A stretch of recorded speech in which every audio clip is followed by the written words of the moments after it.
happening, and as they get large taxes off the Canadian beer, they immediately slap a big tax on the American beer to bring the price back up to... Now, everybody related It to wasn't that. a tax, it denied it's a distribution fee. Well, I had a hooker that had the same problem.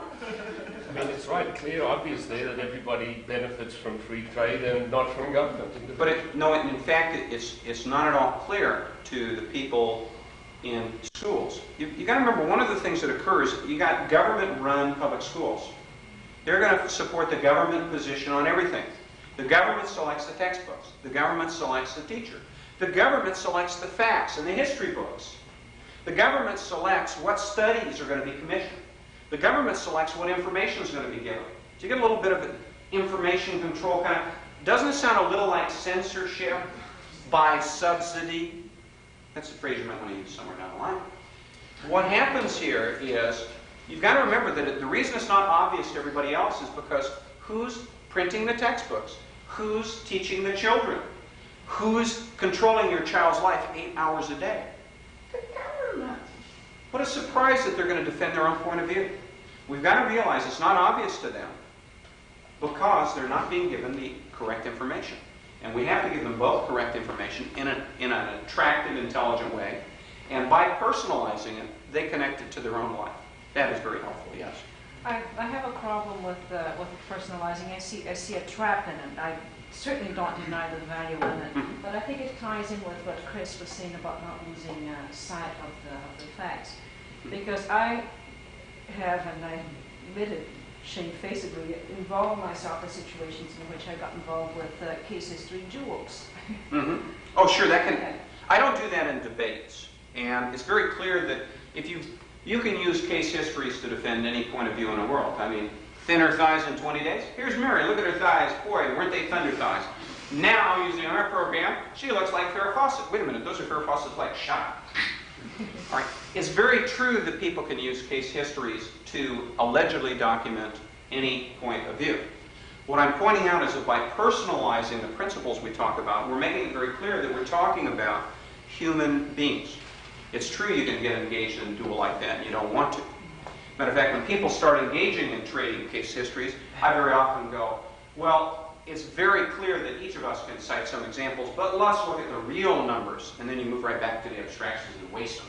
Now, I'm pointing out that this is one additional tool that you can use to communicate an idea.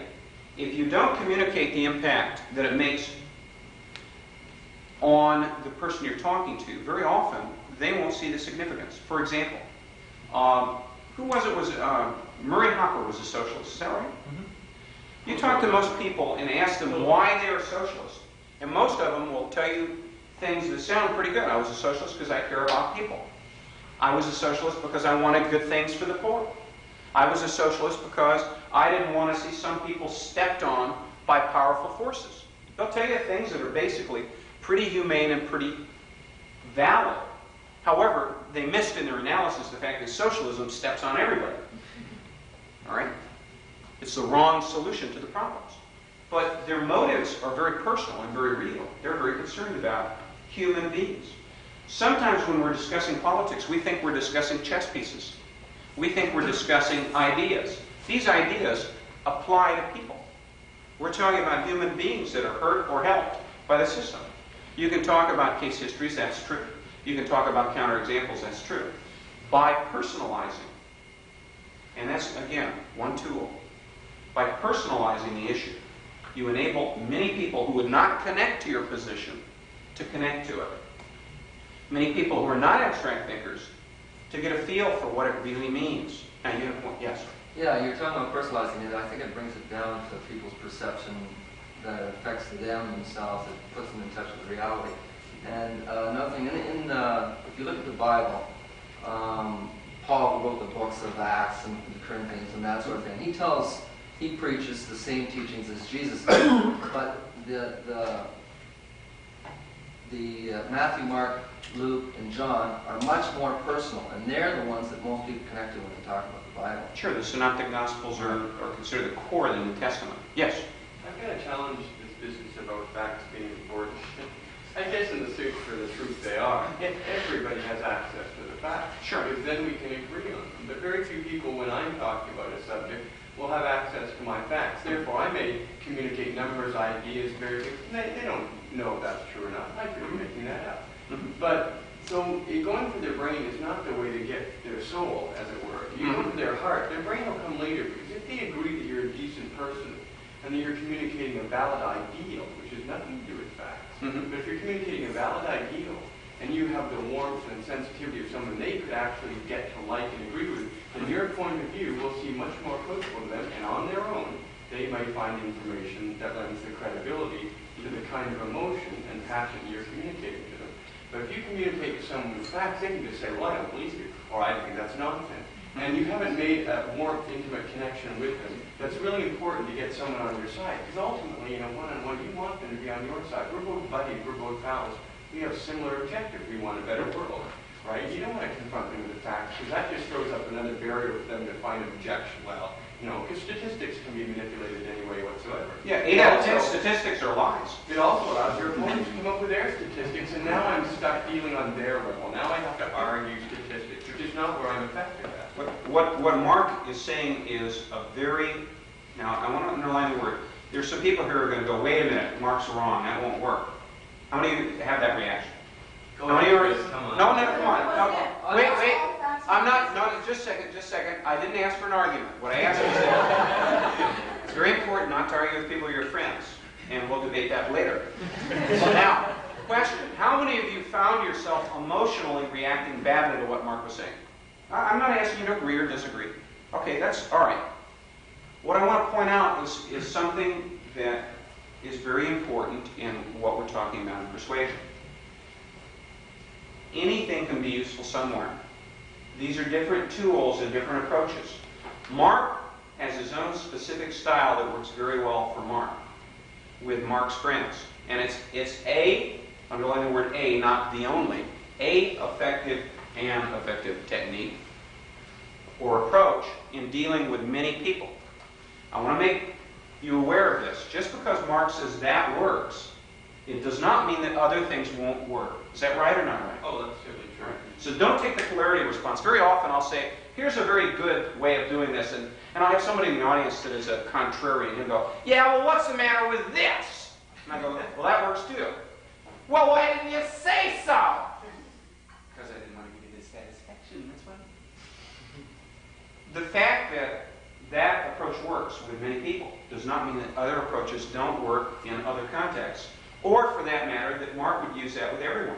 There are some people that that approach wouldn't work with at all. You might meet a university professor who will say, that's all very nice, that you feel good, and you think we're on the same side. I'm glad you've been in good psychotherapy encounter groups, asshole. But, let's look at the facts. Then you right? lose, because all right. he's going to be more knowledgeable than you are. That's his area of expertise. Oh, and it's very correct that you may lose in that kind of an encounter.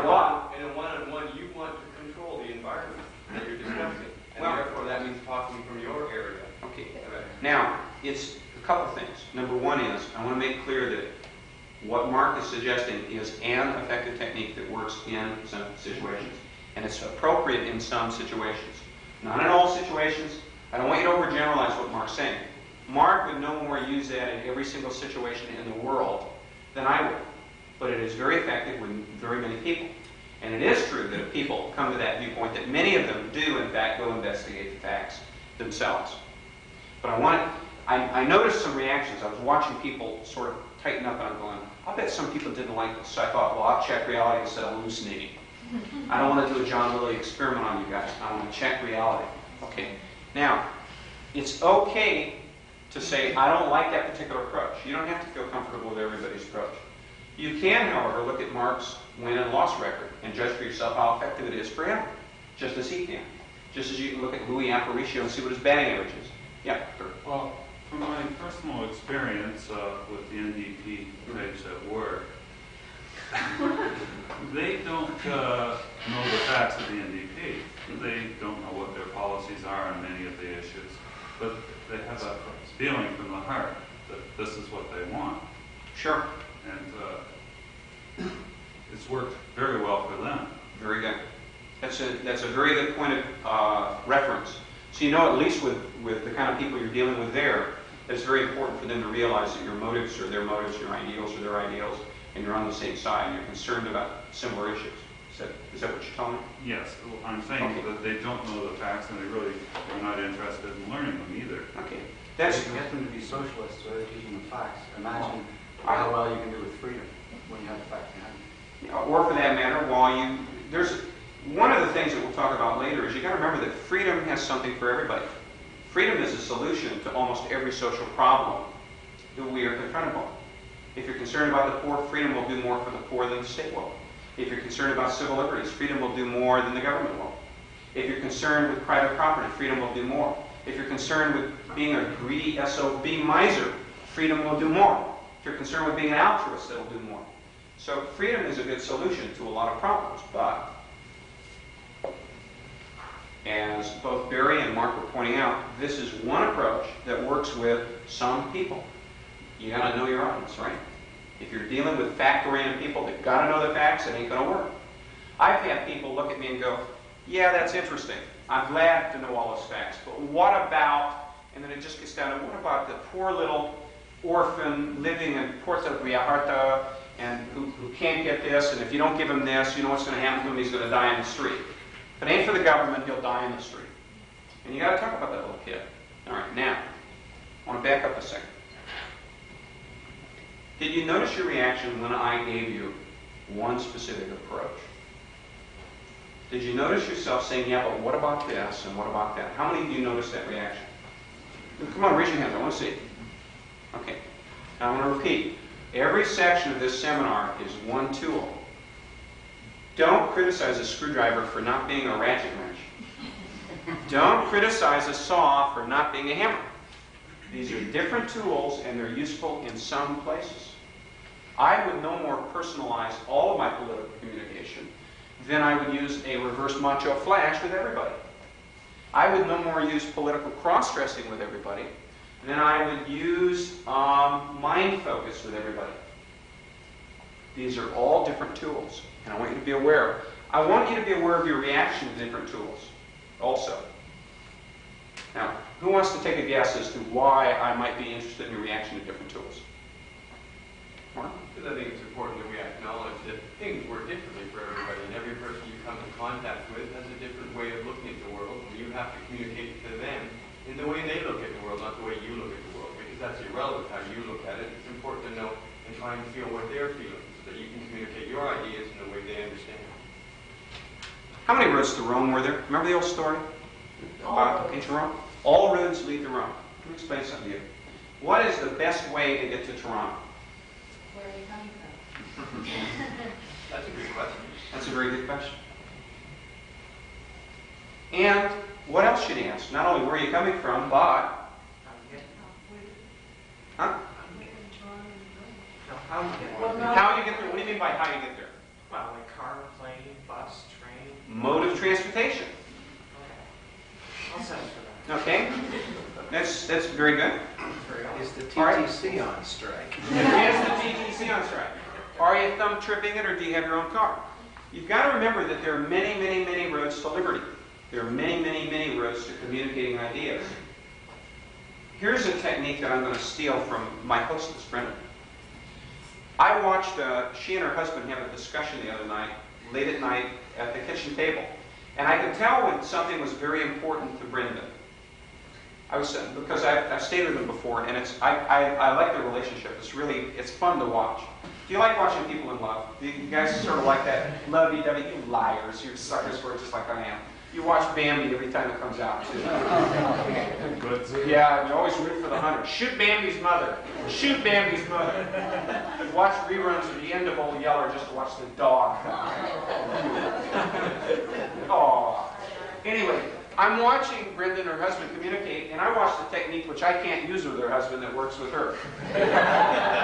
Now, you're getting in the gutter, but I got to tell you, it's a perfectly reasonable technique. Whenever she was communicating something that was particularly important, I would see her holding his hand and touching it in a certain way.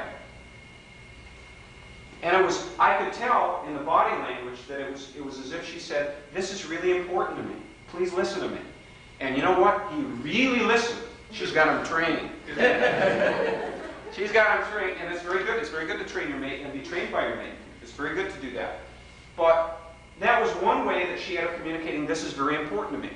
When they were dealing with unimportant stuff, I just watched, she'd be sitting there, be talking and animated and so on. And when it was something that really sunk in, that really was important, Brenda, I would see her touching his hand, but honey, what about, and I'm watching that, and I was just absolutely touched. I thought it was beautiful. I loved it. I absolutely loved it. Now, would this work with everybody? If Mark did this to Robert, I hesitate to think what might occur. Maybe listen to what he had to say. He certainly would listen, and he would be very open-eyed and careful. Very interested in the facts. Now, I want to make you aware of that her road to Rome and his road to Rome are a little different. And there's nothing wrong with either road. It's a question of where you are, where you're coming from, how you want to get there, the speed at which you want to arrive, and the method of transportation you might want to take. That's equally true of communication. And there's nothing wrong at all with your specific style of communication. All of us have a way of communicating that's really comfortable for us. I have a way that's comfortable for me that might be too flamboyant. You might have a way that's a little more sedate as compared to mine, but it works very, very, very well for you. I know Barry has been very effective with certain kinds of issues that I probably would not be very good on, because his style lends itself to him achieving these things. His credibility, his believability, all stand up and support his effort to communicate. All of these parts are different tools that you can use or not use depending on your own personality. If you don't like the saw, don't worry about it. You leave it in the toolbox. And if you don't like the screwdriver, that's all right. Use the ratchet wrench. And if you don't like the ratchet wrench, use a hammer. That's always good for hitting anything. But I want you to remind yourself of one thing. Abraham Maslow said it. When the only tool you got is a hammer, everything starts looking like a nail. And I got to tell you something about hammers. Hitting the facts harder. Pounding on the minds of the people you're talking to. Slamming it down. Get a bigger hammer. That doesn't work. Hit the hammer harder is not always the best way to communicate. How many of you have had the experience of arguing with someone at length over many weeks and many months on an issue? Not recently. Not recently. Now, how many of you have, in the course of that, come to realize that that was not a very effective approach with that person? My conclusion at the time was that they were morons. That's also particularly useful. I want to close this with two stories about making it personal that are important to me. One is a story, well actually they're both a story about my father. My father is a military man. And has anybody ever dealt with military types? Okay, yeah, he's everything you ever could believe military people were. All right. My dad and I used to argue about the draft. What a surprise. He's a career military man, 30 years, right? 32 years. And I'm a war resistor, the ultimate in communication. And my father picked me up at the airport in 1981, and he said, you know, this is how fathers get along with their sons. You know, I've been thinking about the draft, like it was the first thought in his mind when he picks me up at the baggage counter. I've been thinking about the draft. Oh, lucky me. I'm in the back seat, my mother's in the front seat, watching my father trying to goad me into an argument. I've been thinking about the draft, and it's very clear to me that we got to be in favor of the draft. And everybody owes service to their country. And I've had it up to here. And I decided to use the ultimate argument, the argument to sarcasm. And I said, all right, Dad, you're right. I think we need a draft too. And he about drove off the road. The only problem I have is drafting young people. I think we need to draft the elderly. You see, the elderly have already received so many benefits from our free society that surely they should put something back. The elderly, more than any other group, realizes the value of living in a free country. The elderly holds the values because they've held them for more years than young people. Who better than the elderly in America could support and defend our fine and illustrious country? Besides, there's always more of them where they came What's more, Dad, I think it's very clear that we need to draft people when they turn 60. This could be an alternative to Social Security. A number of people develop debilitating diseases because they don't get enough exercise. These people will be out there marching every day. Some of them don't have enough of a social life. Well, the base canteen will take care of that. We have a lot of mugging and raping and injuring of the elderly and burglarizing them. Well, hey, we're going to have them on bases surrounded by barbed wire and guard dogs. They'll be safe again. And what's more, I think it's very clear that if a young soldier dies, everyone says, he had his whole life ahead of him.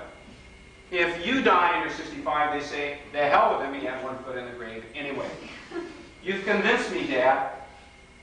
It was about 25 minutes all the way to our home, and we drove in silence. And I did an article called Draft the Elderly, based on this conversation. As soon as it got personal, like, you were going to get drafted, you old fart. It sunk in. Matter of fact, if you guys want to reprint Draft the Elderly, I'll send you a copy for bulletin. You just make the changes for Canada. Now, everything had not worked with my father for years, so I decided he was fair game. And it's very important to realize that it's very hard to convince your own family because they remembered all the stupid things you did. And if you don't think they do, ask them. They'll yes, I remember when you were 8 and you had a real great idea. Remember how embarrassed you were.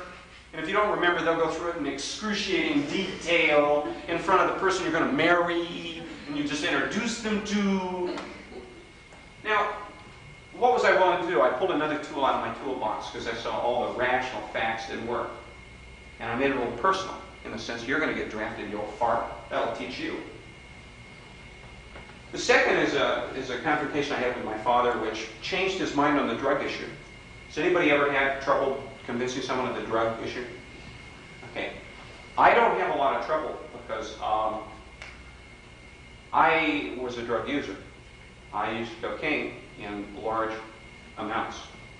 I don't use drugs now, and I haven't for a decade. Cocaine is like, I'm naturally very active anyway. And when you're naturally active, at the end of a long day, you're naturally tired, right? But what if you want to stay naturally active? Better living through chemistry. I was involved in politics, and I went to parties, and everybody at the party at the time was either drinking or sharing a snort. So I try a little, and they try a little, and I try a little, and they try a little. And it was free because they were passing around. Well, social courtesy dictates you bring a little the next time.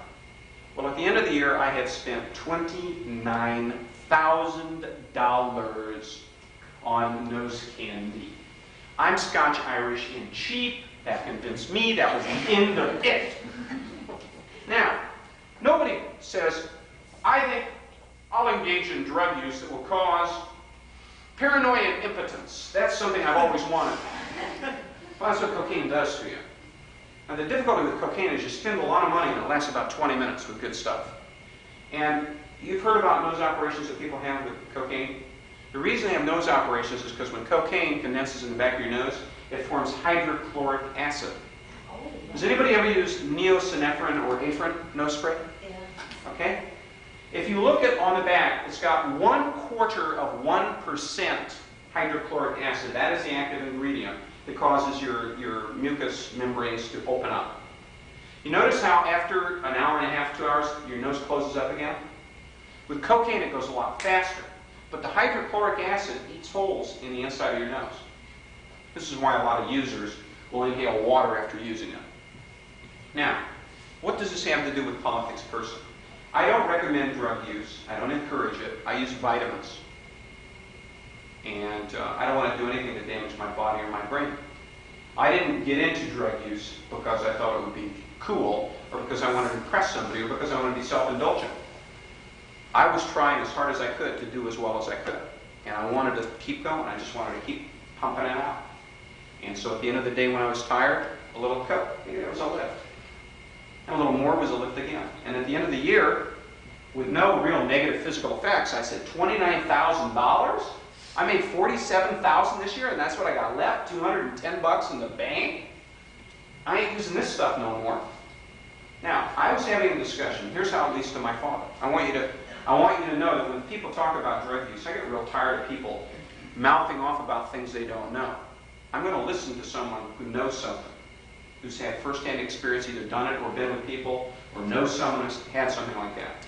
My father and I were discussing drug use, and it had to do with, he saw something on TV and it naturally got his curiosity, and he said, I think we ought to take all those drug users and kill them. And kill them. And I had heard this many times, and it didn't sink in. You know, you want to argue with your parents, you want to discuss it. You hear somebody say something like that, and I saw red. So I got up, I said, excuse me a second. I was in my father's and my mother's home, and I went to the kitchen, and I got a butcher knife. And I brought it, and I handed it to him. And I got down on my knees, and I said, go ahead. He said, what do you mean? I said, Dad, I've used cocaine, I've used marijuana, and I spent $29,000 on cocaine in 1979. Then he probably did.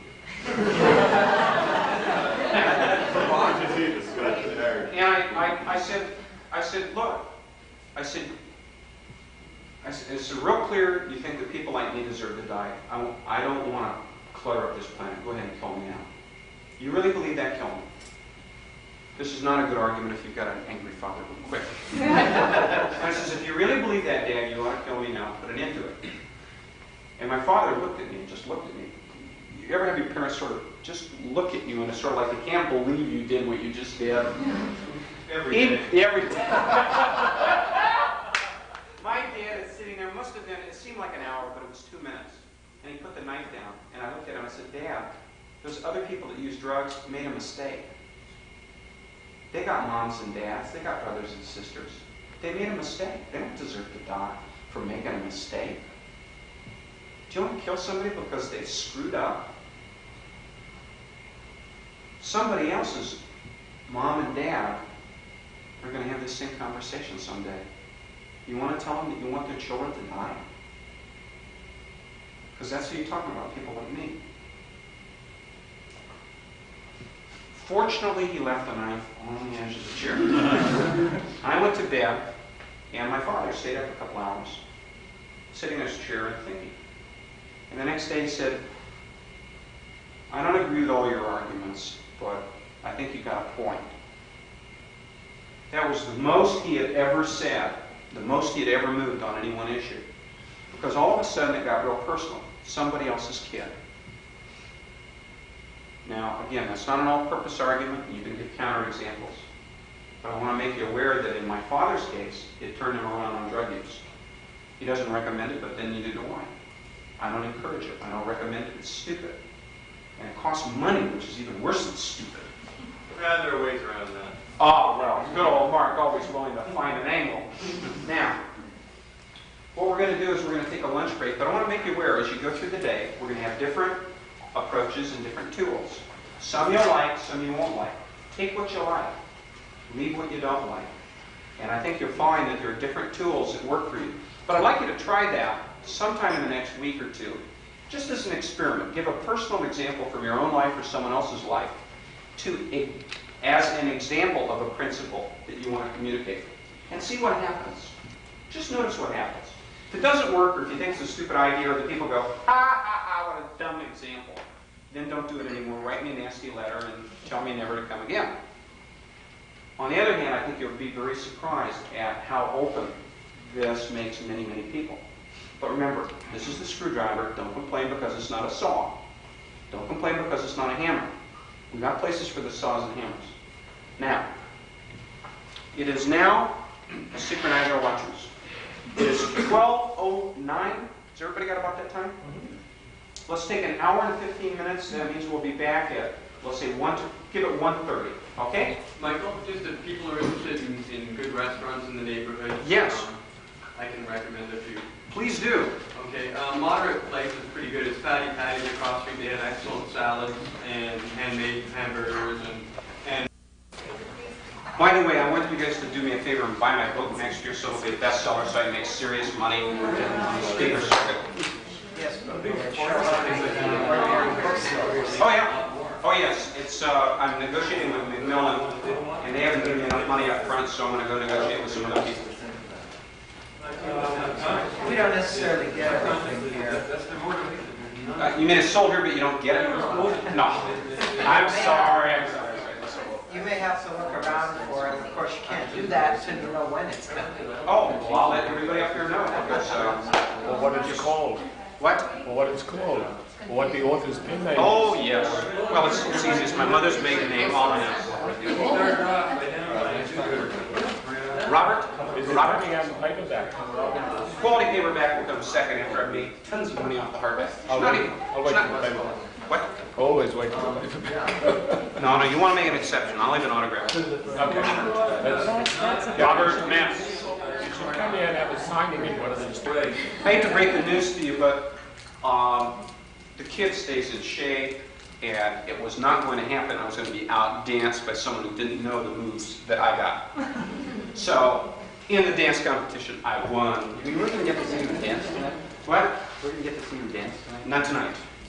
Because I got to tell you something. It's like Muhammad Ali. If you can do the rope-a-dope instead of the dance, it's cheaper and you pay the same amount of money. Okay, now, the section now is called Persuasion is a Contact Sport. What we're going to do is, has anybody here ever had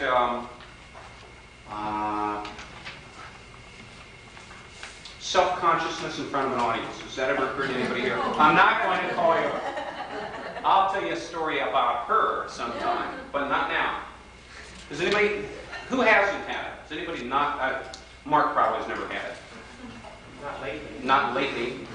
Actually, do you know, there have been studies that show that with adult men, the major fear that most adult men have, bigger than, yes, public speaking, it's bigger than their fear of impotence, it's bigger than their fear of being fired, it's bigger than their fear of locker room homosexuality, it's bigger than their fear of having Zsa Zsa Gabor move next door.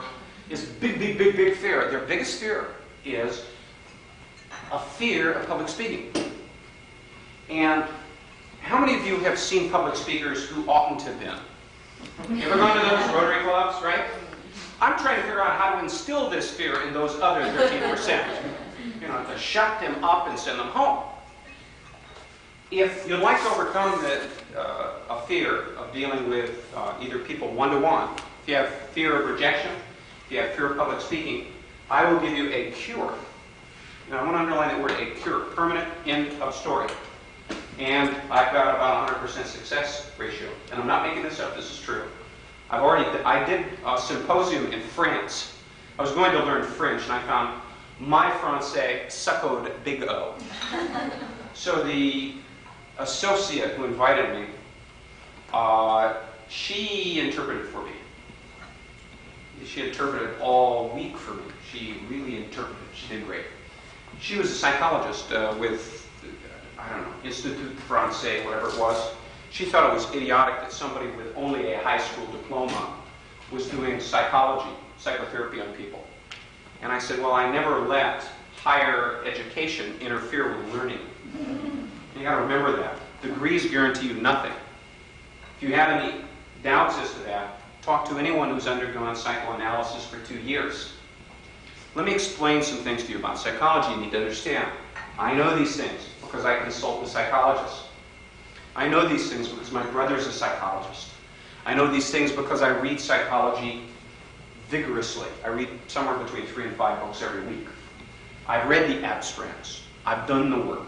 And I've done it one-to-one as well as with groups. I've done my Gestalt training. I've done transactional analysis training. I've done family therapy training with Salvador Munichen. I've done neuro-linguistic programming training with Richard Bandler, and the son of a bitch was supposed to write a book with me and wimped out. I've done my work, and I know what does and doesn't work to some extent, because there's a lot more we've got to learn. And I figured out something about psychologists. Psychologists are the only people in the world who get higher pay as they become more incompetent. For example, you have a fear of bees, okay? Bee phobia.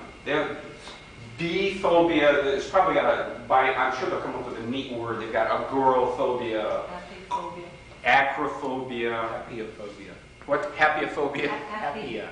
Apia? Appies is being. Is it? Apiophobia? It sounds like a pizza. Appian weight phobia. I don't know. All right. Anyway, you got a bee phobia, right? You go to your therapist. All right. You're paying the person either $50 or $100 an hour, roughly. Okay. Now, if he's really good and cures you in one session, what's he earning? All right. Suppose he strings it out for 12 years and gets into your childhood. He's got an income. So the worse he is at therapy, the higher he gets paid. Now you say, well, psychotherapy is a very exacting science. Oh, bullshit. You say, well, psychotherapy takes years to work. Bullshit. Suppose you take your car in for a tune-up. And a mechanic is a Freudian mechanic. And he says we have to get into production problems that occurred on the assembly line in order to deal with your car's tune-up neurosis. As a matter of fact, your car's got to want to be tuned up. I want you to think about this a second. You take it in your mechanic and say, I want the car tuned up. I want it running well. All right? Very simple activity. You bring it in. He comes out to you and says, bad news. It's worse than we thought. This was manufactured from steel that came from a very deprived part of the country. You're going to have to bring it in for tune-ups every week on Wednesday at 3 for the next 10 years. You're not going to buy it. You're going to tell your mechanic to hit the bricks, right? If you bring it in for a tune-up, he charges you $200, and you drive it out and it breaks down 2 out of 3 times, as therapists have people break down 2 out of 3 times after going to therapy, you're going to sue your mechanic. But we do not sue our therapists. We go back and pay them more. So I've come to the conclusion that the less competent you are as a therapist, the better you get paid. Now you say, well, is this Michael just playing with me again? Of course, I'm always just playing with you. But it's also true that there have been studies done by the American Psychological Association which show the following. There are some therapists that do public service work in clinics, and they also have private practices. Private practices, they make the $100 an hour. Clinic work, they get $0 an hour or a nominal fee from the city, the county, the state. On average, with the same problem, at the clinic, the average number of visits, 7. Private practice, 24. Do you think a little economic motive might have entered into the picture? Like, if I stream this out, this is serious money. No, it's not that grotesque, but it occurs nonetheless. All right, now, so don't be overly impressed by the alleged successes in psychology. Some of the allegedly successful psychologists. Now, there are good people in psychology just as there are good mechanics, and there are good people in communication just as there are bad people. Now, what we're going to do is go over a couple of the cures for people who have fear of rejection, who have an inability to deal with an audience. Now, you do not have to try any of this today. Nobody is obliged. Okay? Does everybody understand? Nobody has to do any of this. Do we agree that you don't have to do it? You understand that? You're not obligated. If you do it, you're on your own.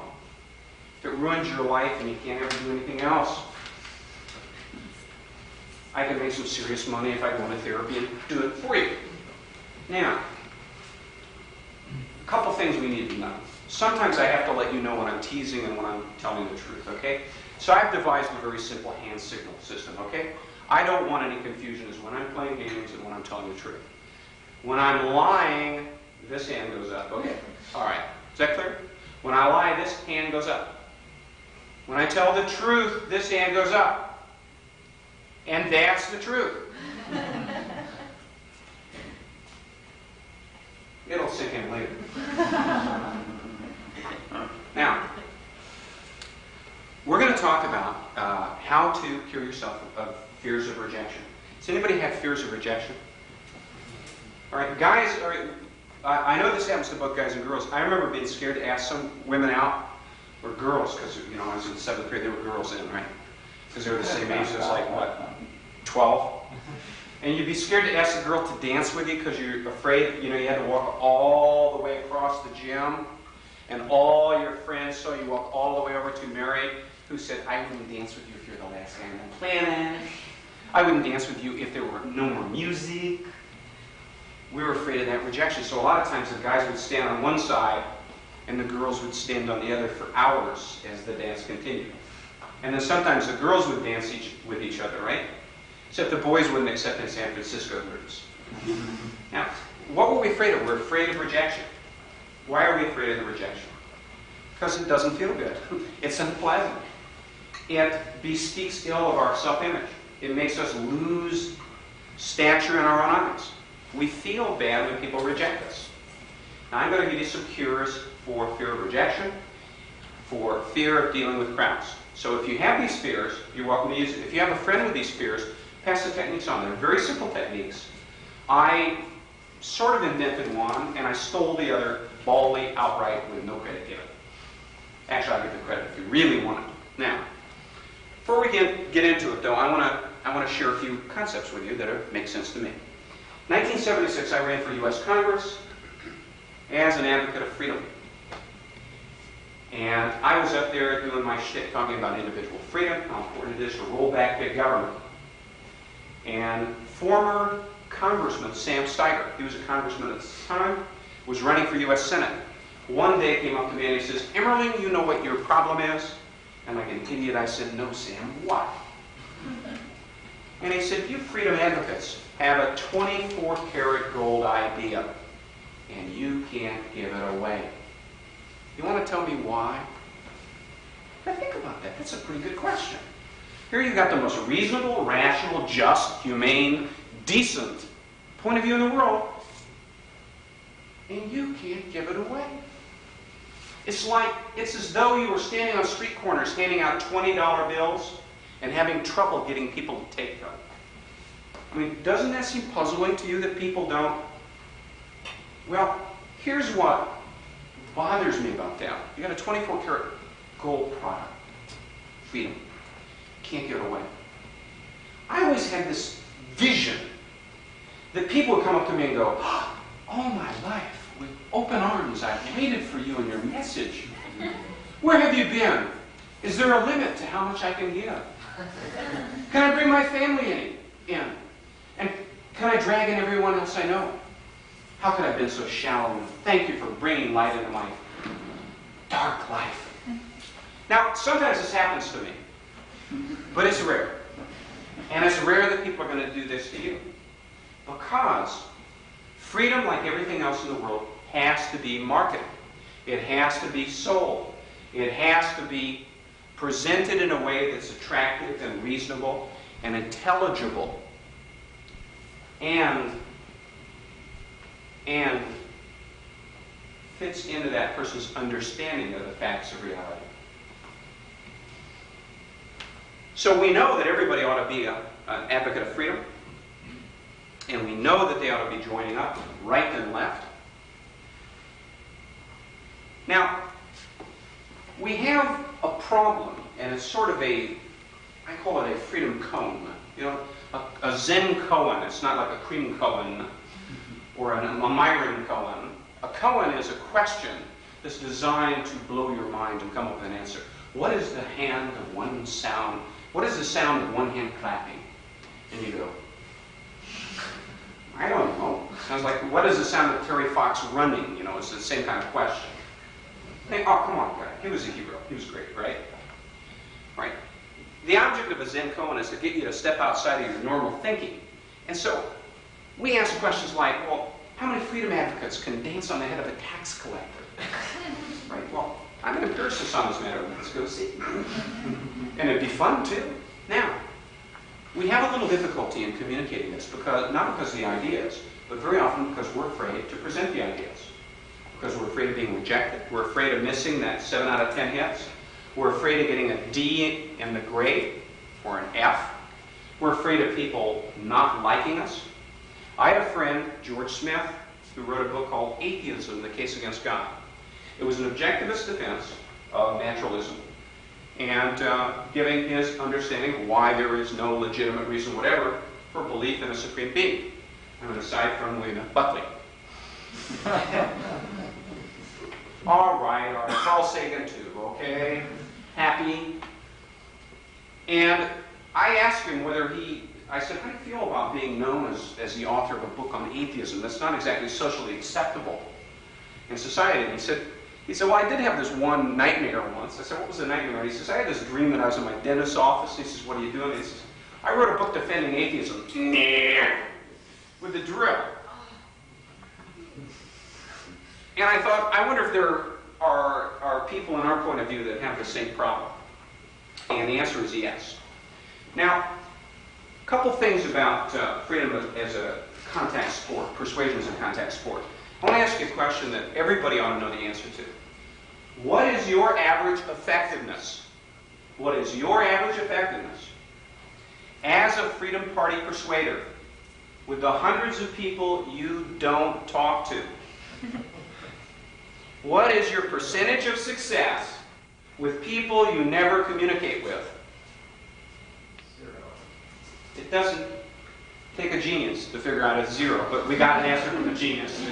Brought us 0 anyway.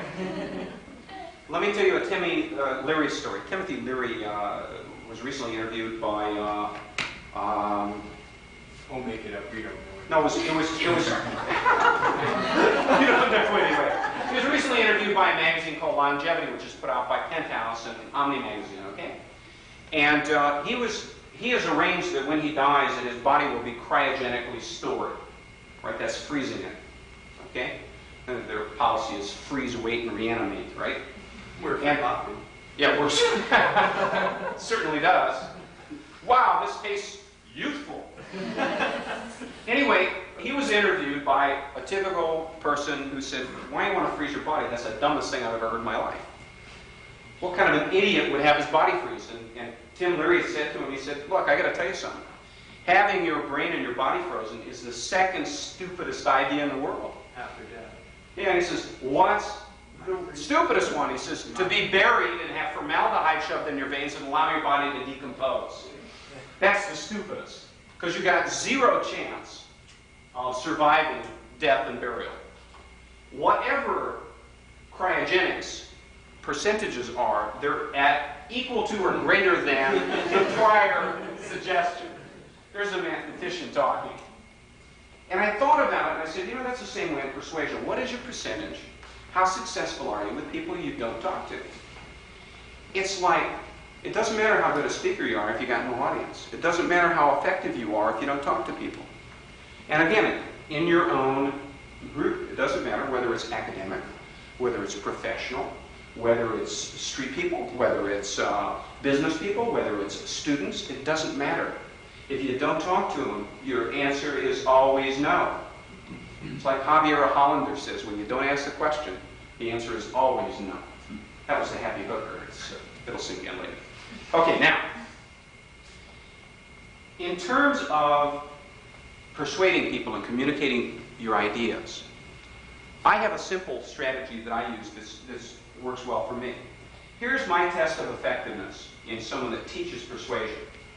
My test for myself is this. I judge my effectiveness as a teacher of persuasion not by how many students I turn out. I judge my effectiveness as a persuader and a teacher by how many other masters I can turn out. I don't want to be, the guy that's got more students than anybody in the world. I want to be the person that has people who are out teaching other people and out communicating it to other people, because that's the test. Now, a few facts of life. Number 1, whatever gets measured gets done. 2, whatever gets rewarded gets done. These are obvious. They're so obvious they're going to be overlooked. Whatever gets measured gets done. Whatever gets rewarded gets done. Look at the measurement. Look in your business. You want to find out who gets promoted in your business, in your place of business? Find out what gets measured. I worked in a business where the guys that wrote the best memos got promoted. And we had some damn fine memo writers. I worked with another business where the guy that sold the most product got the promotion. Guess what everybody were competing to do? Sell lots of product. I worked in a business where you got rewarded, where what got measured was how many stupid ideas you could shoot down during the committee meetings. And I worked with a business where you got promoted based on how many good ideas you could get put into the system. Not how many failures, but how many successes. Reward. This is so obvious. This is fun. Whatever gets rewarded gets done. Now, you want to have the best analysis of communism? You want to spend no time arguing with socialists? Here's Michael's argument against socialists.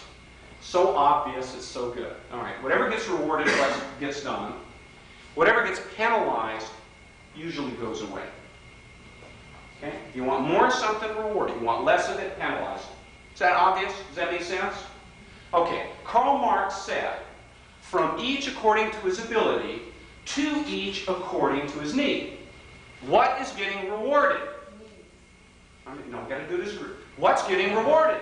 Needs. What's getting penalized? Ability. What are you going to get lots of?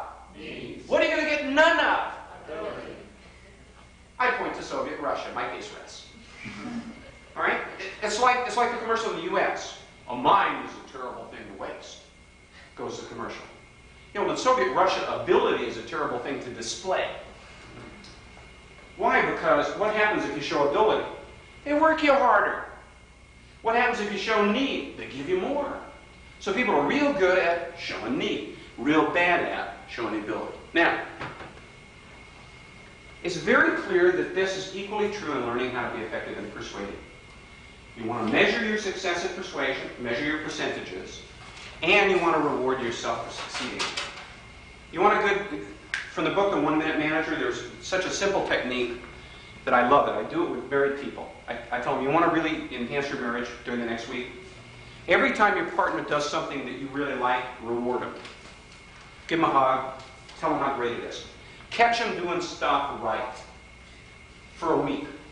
If they do anything wrong, you just ignore it. Catch them doing stuff right for a week. They'll bust their ass for the rest of the month doing the right stuff. What happens in business? Does your boss catch you doing stuff right? Does your boss catch you doing stuff right? Does anybody have that as a yes answer? No, what they do is they leave you alone usually when you do stuff right. That's what you're paid to do. What do you think, this is a charity? And then what do they do if you do something wrong? Well, don't ever do that again. So they ignore you when you do it right, and they beat on you when you do it wrong. And they wonder why people are not motivated. That's what usually happens in many businesses, not all businesses. There are some enlightened people. They are called super successful because people like being treated like that. Now, this is equally true in learning how to be very effective. Now, the way you measure your success as an advocate of freedom is how many new members you get. That's how you measure it. Every problem you're faced with can be solved with more members, because more members come complete with either a wallet or a purse, so they can make the contributions to help get other new members. They also come complete with one right to vote, except ex-felons who don't, but they're welcome to join too. You'd even welcome people who are ex-socialists and ex-NEDs and ex-liberals. And people that have been all three. We're talking chameleons at this point. Now, I'm going to show you 2 simple methods to overcome your fear of rejection in dealing one-to-one with communication. Because this is the reason we don't communicate with people we don't know, isn't it? Aren't we afraid of rejection? You don't want to start a conversation with someone who might go, to hell with you, and everybody who looks like you, and your family. If they'd had a legalized abortion, your family would have made it as a gesture of virtue in your case. You're afraid that you might be rejected. And we're all a little afraid of that. That's why we don't start conversations with people we don't know. That's why we don't talk to groups we don't know. That's why we're fearful of situations we're not familiar with. So, I'm going to give you Michael's cure for it. Okay. Cure number 1, if you want to deal with, eliminate your fear of rejection, eliminate your fear of speaking in front of a crowd. This is so simple and it's cruel too. What you do is this. You go home and you open your phone book to any page you like. Boom. Put your finger on the first name. That is someone you don't know. Odds are you're going to call them. Now, we want to make sure that you're rejected during making this call. What do you mean, I've got to be rejected? Yes. What you're going to do is you're going to tell them, think of a product that nobody wants to be called about. How about vacuum cleaners? How about encyclopedias? How about cemetery plots? For people who really think about their future. I know this is a very grave decision. Oh. I'm sorry. I was afflicted when I was very young by beriberi. We got it. We're not. I know, that's even worse. They're gonna get him for the puns. Okay, now, what you do is this. You call up. All right, you ready for this? You have to have a confederate, somebody in the room to make you do this, because you'll chicken out. Get 2 people in the room. Now, you're going to make 50 calls to 50 people who don't know your name and don't know you. Now, you don't have to do this. This is all voluntary, all right? So anybody that doesn't want to do this, but if you really want to get cured, you can be cured of this in an afternoon. Very serious. It's called paradoxical therapy, and it's used generally by behavioral psychologists. You call the first person. Bing, bing, bing, bing, bing. Oops, I pushed the wrong button. Who cares? They don't know either. Now, you want to make sure you give them your name so they know who they're rejecting. Hello, is this John? Yeah, this is John. Hi, this is Michael Emerling. How are you? Fine. I'm selling cemetery plots, and I'd like to come over and show you one. Now, normally these people will give you the appropriate, what the hell are you doing bothering me? Are you nuts? Click. This is when you notice sweat pouring off your hand. All right, now, the reason you do it over a phone is they can't reach and grab you and hit you. All right? Now, suppose, all right, now you say, I've been rejected. What do you do if somebody says, come on over? You got nothing to sell them, so you're still screwed. You lost anyway. Didn't matter whether they said yes or no. If they say no, you fail miserably. If they say yes, you fail miserably. Doesn't matter, you get misery either way. All right. Now you call the second person. Hello, Mary. Hi, this is Michael Emerling. Is this a busy time? It is? Good. Well, I don't care if you're in the middle of... I don't need to know the details. I watch her all... Yes, I watch her all, though. Yeah, I saw this stuff about nude nuns. Never mind. Now, I want to talk to you about cemetery plots. Your husband just died? Well, dig them up. Here's what oh, this is... I'm just teasing. I'm just teasing. You don't have to be that obnoxious. You don't have to pretend that you're Morton Downey. Which hand did you put up? What? Which hand did you put up? You didn't see? So, Now, do you remember? what you do is you continue making calls offering a product that you don't have and couldn't sell to people so that they will reject you. If they accept you, you're rejected because you don't have the product. If they reject you, you're rejected because you've been rejected. What happens is about the first 10 calls, you sweat like a pig. Scary. Why? Now, these are people who can't do anything physically to you, right? So the only thing that could possibly be operative there is you're being rejected. Rejection. No, I hate you. I hate your cemetery plots. After the 10th call, you'll turn to the person in the room and go, boy, there are a lot of nutty people in this room. Mom wasn't like that at all. I don't know why they're talking about her, saying that she must have raised that kind of a son. She was pretty good. You'll find all kinds of new swear words you hadn't heard before. That's important. Now, during the second 10 calls, something interesting happens. Therapy enters. You'll actually start talking back. You pervert, what are you doing calling me about cemetery plots? I'm calling you about cemetery plots because I didn't think you were thinking about it today. Were you thinking about cemetery plots today? No. All right, now let's talk about cemetery plots. How long are you going to put it off? You're going to wait until you're dead? Let your kids feel guilty and bad and get ripped off? Instead of fly-by-night company like my own? And you'll talk with them. And then you'll hang up and you'll feel less bad. And around the 40th or 50th call, you get to the point where you can call them and offer them anything that you don't have and be rejected and hang up and feel perfectly good. Now, what happens, there are a couple of factors that enter into it, and I'm very literally serious.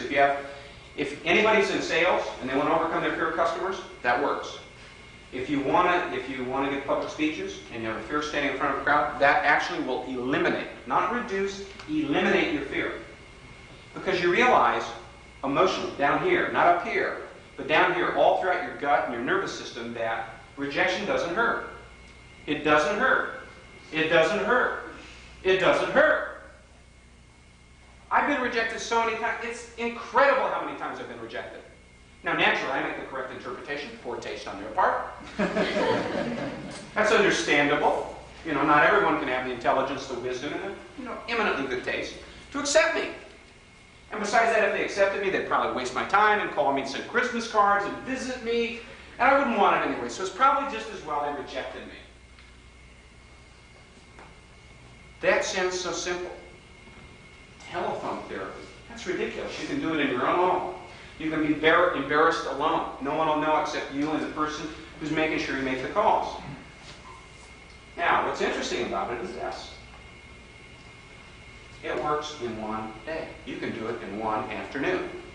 Don't hang up that phone early, though. Make sure you hear all the rejection. You're a no good deviant, so-and-so and so. I'll mark this down. How do you spell shithead, sir? Is that with a capital S or a small s? I want to make sure that I've got it just right. Oh, ask people to spell the swear words. It really drives me crazy.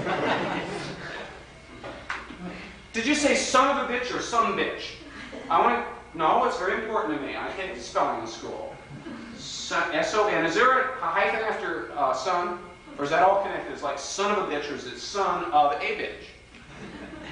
That drives people crazy when they're swearing at you. That's spelling, pronunciation. Excuse me, you mispronounced bastard. It's not bastard, it's bastard. Yes, honest, I'm sure about that, sir. I took French in high school. I know about this stuff. Now, what happens is in the course of the phone call, it sinks in emotionally. The rejection doesn't hurt you. But something else sunk in. See, you know that you're controlling the rejection because you're making a phone call. And you can quit anytime you want it. You really could, couldn't you? And you also know they can't physically hurt you. And you also know a couple other things. What really emotionally sinks in, and I don't care whether you intellectually agree with me on this, it doesn't make any difference. I'll let you convince yourself. Make the 50 phone calls. Offer them a product you couldn't sell if you wanted to. Offer them a product they don't want and wouldn't possibly dream of calling you to get. Offer them a product such that if they asked you to come over, you couldn't. That is an interesting way to guarantee you get rejected, to learn emotionally rejection doesn't hurt. Now, we all know intellectually it doesn't hurt, right? But we fear it every day, don't we? And don't we avoid rejection? You ever do this? You wave at someone, and you're not sure what kind of terms you're on, and they don't wave back, and you go, hi! John? You try and be cool. You don't know, you're not sure if they're rejecting you, and you're very fearful of it. We go through life scared. We're scared of being rejected. We're scared of not being liked. We're scared of people not showing the infinitely good taste to love us. Well, they should love us. I mean, how could they possibly be so wrong about nice folks like us, right?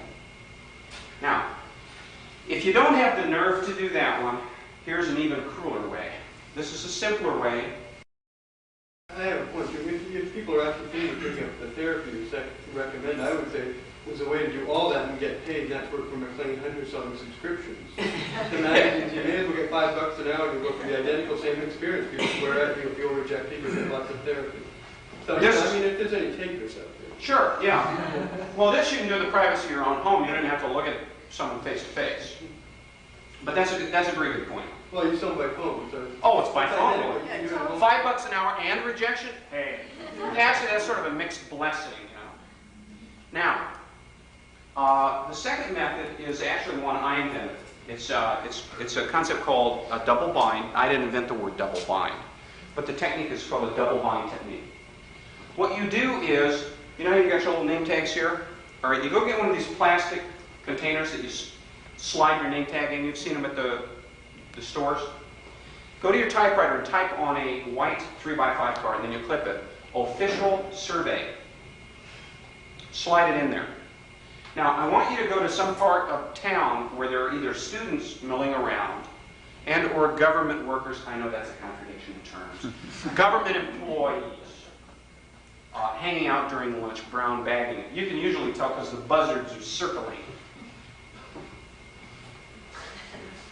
Very appropriate on the buzzard's part. And what I'd like you to do is I would like you to go up to them and tell them excuse me, I'm doing an experiment on rejection.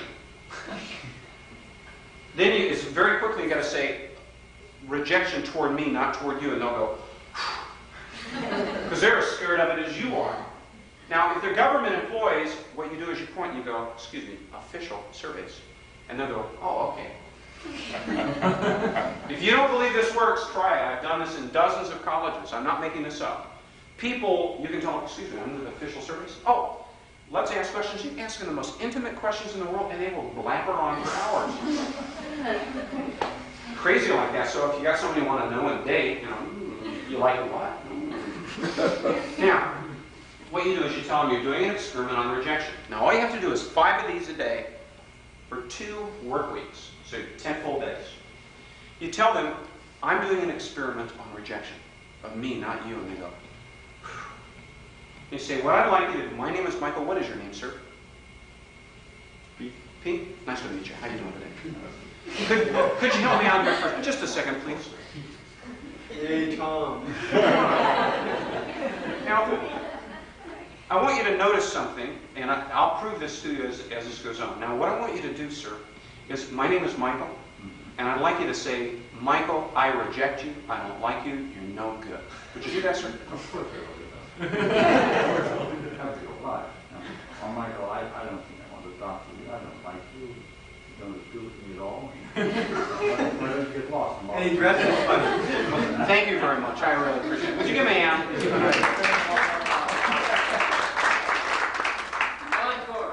Now, what you have to watch is you'll hold your breath as he's rejecting you. No, I'm getting it.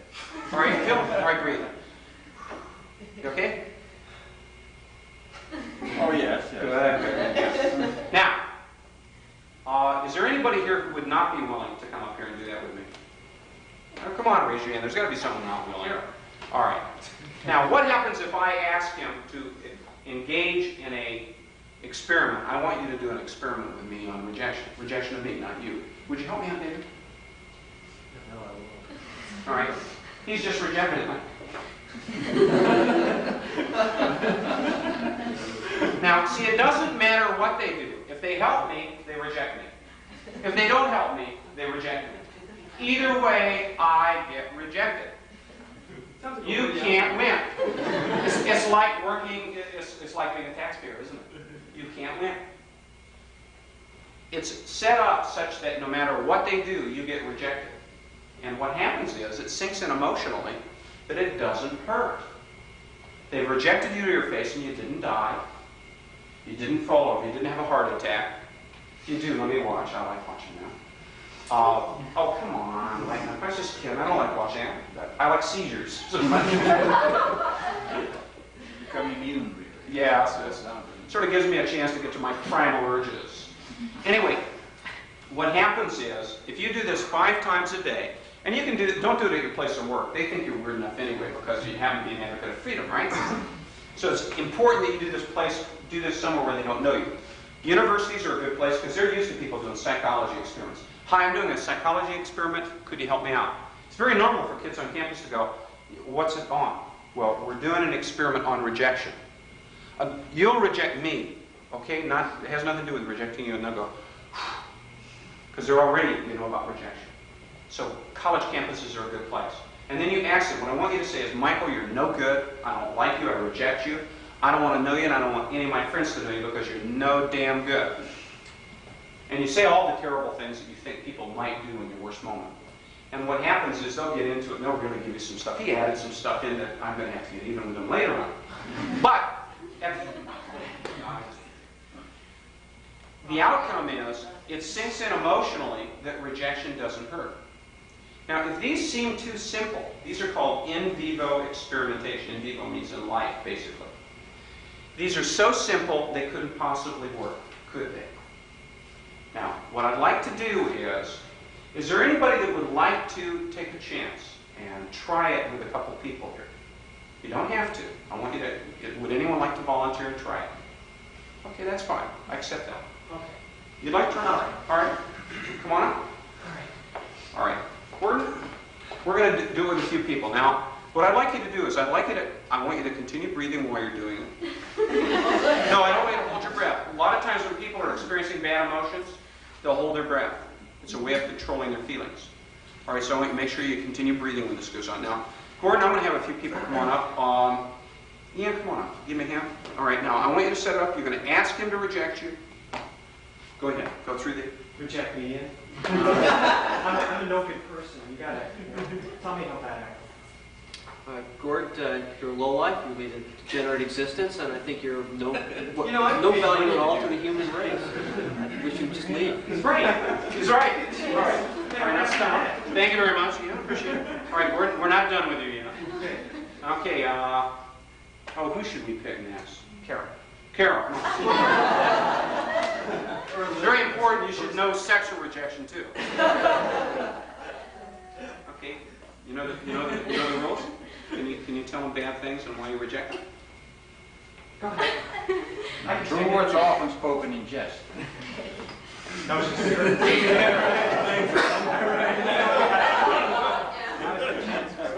This is probably one of the most courageous people you'll ever see, because it's real hard. Am I turning red too?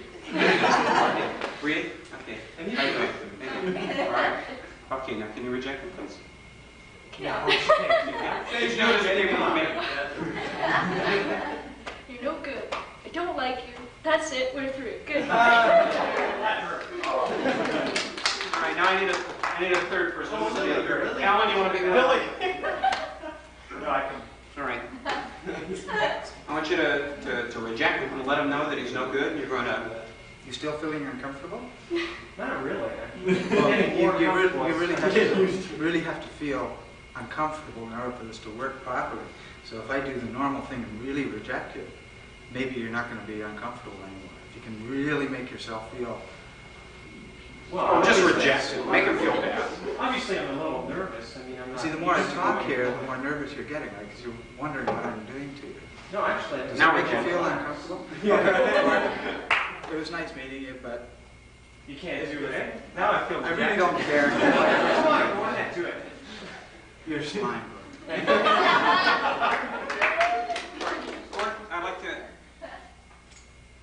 relate to people how you, when you first came up and you knew you were going to be rejected, what went on inside? Okay. When I was sitting down, I was thinking, I do have a fear of public speaking. Okay. I think I've been getting less of a fear because I do that all the time now in my business, right? I'm up front and I'm giving a speech to 30 people because they can all hear me in the store, right? So I was thinking, people I don't know here because I know most of my customers. So let's try it in front of people. I know some of them, but I know all right. a few. So. First time you were rejected, how were you feeling? What was going on inside? Well, I knew Ian, so. Okay. Gordon knows how I feel. Gordon knows how you feel. All right. Now, what I want you to do is on a scale of 1 to 10, with 10 being the worst possible emotional feeling and 1 being, who cares? Where would you rate how you felt as he rejected you? 7. 7. Is that pretty accurate? That's how you start, and then the more he does it, the less it gets. All right. What about the second time when you were rejected? Oh, well. Come on, honest. 2, 3. On a scale of 1 to 10, emotionally, how did it feel? I mean, I got less because you got, it's... What about the third time? Oh, I didn't. No. I mean, you still feel it, but it's like you become less aware of what... You're less aware of rejection being a harmful thing to yourself. Okay. How do you feel about being rejected? Right this minute, just as we thought. Well, actually, it doesn't bother me, really. Okay, if 10 is total fear, scared to death of it, and 1 is I can live with it, I can deal with it, it's not any problem, where would it be? I think recently, within the last year or 2, probably because, I'm in business, so... How about right this minute? People reject you all the time and come to this. How about this minute? Right this minute. Where's your fear of rejection? 10, 1, or somewhere in between? It'd be hard to define. Okay. Make a guess. I'll trust your guess. 3, 4. A 3 or 4. Because I don't know a lot of people. Okay, now, yes? Michael, it wouldn't be so much a fear of rejection, but one of self-consciousness, one of fear of failure, or... All of those are all connected. They're all connected. It's like one big ball of wax. You got fear of failure, fear of rejection. You've got self-consciousness, self-esteem issues. It's all in there in the rejection issue, and it's like that's why you take a whole lot of flack when you get rejected. Thank you very much, Gordon. Appreciate your time. So everybody give him a hand. See, interesting.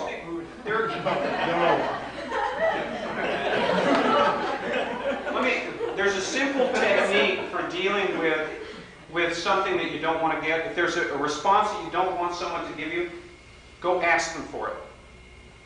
Oh, that makes sense. Oh my God. What do you mean I'm supposed to ask this woman to reject you? You want to have fun at a party? Go up to someone that you find kind of interesting and would sort of like to get to know and tell them you're dealing, you've learned a new psychological technique from this guy that taught it to you, and it's real important you to learn it. And could they give you a hand, please? And they'll sort of look at you and say, it's nothing that hurts you at all, but it'll be really good. And then if they go, no, again, you've dealt with it twice. And then what you do is you thank them and say, well, what I was dealing in is fear of rejection. I have this real fear of rejection. I'm afraid that people are going to say they don't like me and turn me off and all that. And usually what happens is they'll get real curious and ask you where you learned it. Or they'll think you're a geek. And if they think you have I can see doing that at a party, Michael. Or I just have to use my name and I get the same reaction. It's just the Gordon school of overcoming. Well, then you can see someone doing it at a party. Actually, Mark is partly right. I tried this 3 years ago and people said you're a mark. I thought it had to do something to do with con men, but I didn't realize it was a Mark Emerling. But what I want you to notice is that when you go seek out the very thing you're afraid of, what happens is you have control over the situation, something you don't normally have. And by seeking out something that you think is fearful, just the fact of approaching it is a counterphobic behavior, and it reduces your feelings. It reduces your fear. It reduces the risks involved.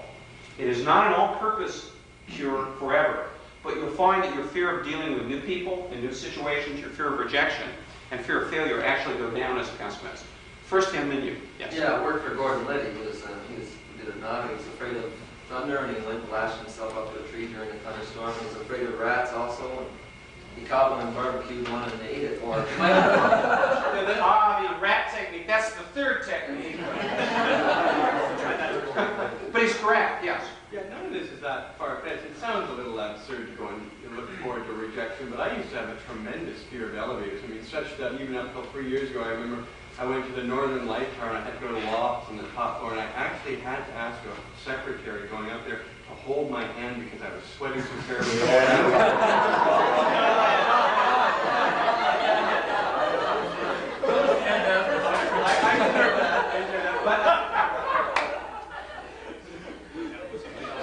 That's the technique I haven't tried. I've got this fear of elevator. Could you please hold my hand? And it helps if you have your blouse off, too. Go ahead. Anybody who broadcasts their life in a shop or magazine deserves that. But anyway, what happened is, this used to be that bad, I used to have to ask people to accompany me down there while I sweated, and I used to stand up again. And if the door even took a slight second extra to open up, I was seized by panic that the whole thing was going to not open, the power was going to go, and I was going to plummet the floor. Actually, that never happens. The elevator is the safest place in the world. And intellectually, I always knew that. So what happens, I thought, yeah, I'm getting towards 30. It's really irrational to have this fear and looking like a baby and sweating and crying. I felt so embarrassed about all that. So I actually went to Toronto, went up the CN Tower 4 times in one day. And you're right, because I'd always been afraid of it, the thought of it was so intimidating, so I deliberately went to it. Said, I don't care how scared I am, I know intellectually it is not going to fall. I walked in, and I actually did have to ask somebody to hold my hand when I went up the first time, and that was all right. And we came down, and the second time I went up, and oddly enough, the fear was greatly diminished, because I was there with the intention of going up it. And by the third and fourth time, I had no fear at all, and I've gone up several times since taking friends, and I have never, ever been slightly afraid of elevators ever since, which is remarkable. Now you find it an uplifting experience. Yeah. Thank you for taking the heat off me. But a byproduct of that is I was also very much afraid of wasps and bees when I was a young child. I got stung 10 times on my leg, massive, stepped right on a nest. And I got stung terribly, and ever since if I saw a bee, I would flee like a panic-stricken child once again away from it, even though I intellectually know they pose no danger to me. And ever since I conquered the fear of elevators, the same day, same week after that, bees hover around me. Now we have a nest in the house, and I could care less. They haven't sung it. Doesn't matter. I just say, fuck off, get out of my way. And it doesn't bother me. And so by conquering one phobia, you actually you absorb it in your body, and you're able to deal miraculously, it would seem, with other phobias you were previously panic stricken. You're correct. And that's one thing you need to realize about doing this. It's like this kind of counterphobic behavior, these two examples I gave you with using the telephone, calling people you don't know to be rejected by your real name, and going and asking people for rejection, are low risk. I mean, there's very little that could happen. Never so often, you could ask someone for rejection and they could go, I've had a particularly bad life. Let me show you true rejection. My name is Syrian, and I've had God. But it's a low likelihood, right? He's in California. Have you found God yet? No, I haven't got God. I think I'm going to. But what happens is you discover that the fear is much, much lower than you thought it was. A good chunk of fear is caused by us avoiding the behavior. Now, there's something that was called the James Lange theory of emotion. And the question, prior to William James, and I believe his name was, I forget the fellow Lange's name, he was a Scandinavian psychologist. The theory was that we ran because we were afraid. You were afraid of the beast, so you run away. And they turned it around and said, do we run because we're afraid, or do we become afraid because we run? Are we afraid of the elevator and therefore don't ride it? Or do we not ride it and avoid it and therefore become more afraid? Well, in fact, avoidance increases your fear. Is that correct or incorrect, Mark? Avoidance of rejection increases your fear of rejection. And yes? Well, one thing I thought was interesting was how hard it was for Carol to reject Ford, and I think learning to reject people is important too. That's everyone. Most of us have one progress. I don't reject enough people, so excuse me, I'm doing good. Hey, your mama.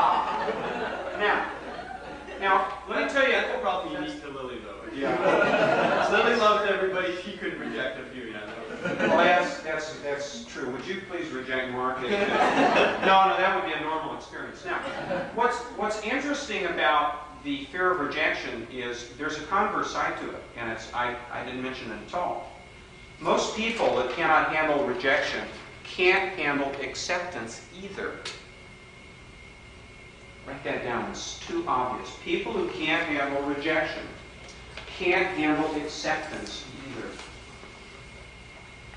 Have you ever had anybody give you a compliment, tell you that they loved you, tell you they really care, and you sort of wanted to, no, I don't want, It's actually the hardest thing in the world to take.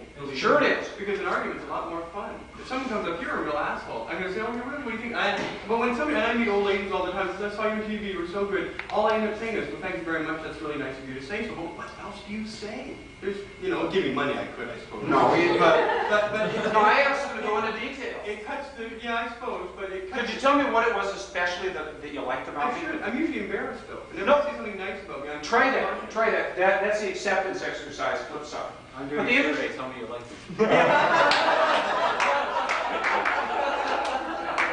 I'm from San Francisco. Just tell me that you find me especially interesting. That sounds almost too much like a candid camera routine. It does. So you have to go with the rejection. They won't buy the other one. Now, what's interesting is that we do fear acceptance. It's really hard to believe. Most people deep down can't believe that anybody actually loves them. And if you ever want your partner, if you ever want to have a crying, one of those loving kind of cryings that you have with your lover, your spouse, do this. Sit face to face in the bed, cross-legged, and look at him, and ask your partner to say the following sentence. I want you to know that I know what you're like, totally accept you, and I love you exactly as you are, every bit of you. And look at each other in the eye for about a half a minute, and if you're not crying, I'll give you $1. It always gets real mushy because people can't believe that most of us believe that if people knew what we're really like, they would reject us. They would feel that they wouldn't love us. But that's everything? What? Love everything? You said there'd be tears. I crack up laughing. You got to be kidding. Mark has given me a counterexample. With the exception of Mark, everybody else on the planet. All right. Now, why the psychology techniques here? These are so simple. They're so obvious and they're so easy to do. I've given them to you for a reason. If you do have concerns and fears of rejection and difficulties in dealing with strangers, because in Persuasion, when you go on the radio, those call-ins are by strangers. Those letters to the editor. Mark, let me ask you a question about that letter to the editor. I mean, I got rejected yesterday. It was great. Okay. Now let me. Now minus the show off, Mark. Minus the show off. Okay. How did you honestly feel about that person's understanding of where you were coming from? Did you feel misunderstood? No, I didn't care. You didn't care. No, I've been rejected so often it doesn't faze me for a second. It's not uncommon when you're new to the public eye and you have someone write a letter to the editor about something you said or wrote or did, where they say you're no good, but they don't understand me. Oh, and don't get wrong, I enjoyed it. Don't get. I believe I'm not caring in a negative sense. I reveled in it because now everybody's going to see it and they can say, "Look at this! You're being called a naughty boy." To me, it was just, "Hey, this is good stuff." You know, I could use one of those every day. Because to me, it means you're making an impact. And sure. If you offend the right people, then you've also probably impressed the right people. And also because you've already been through the lesson. Oh yeah, exactly. You know, you got to remember this is the after scene. Right.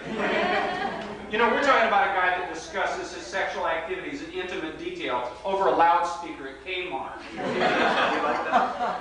Yes. Yeah, I was in a situation last week, Mary. We were at a Welland BIA's Downtown Board of Management meeting. Yeah. Some of the merchants there have become a little dissatisfied with BIA. Anyway, we were at this meeting. If I had thought about it a second, I'd have known Barry was going to be there, but I hadn't thought about it.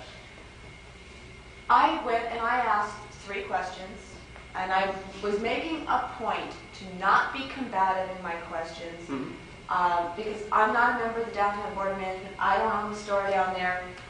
My question, I was very careful about it. Well, there was one woman there who took offense to the fact that I was in the room. That I spoke only made it worse. Okay, I asked questions. And she, point of order, Mr. Chairman, this woman is a member of a political party, you know, she shouldn't even be here.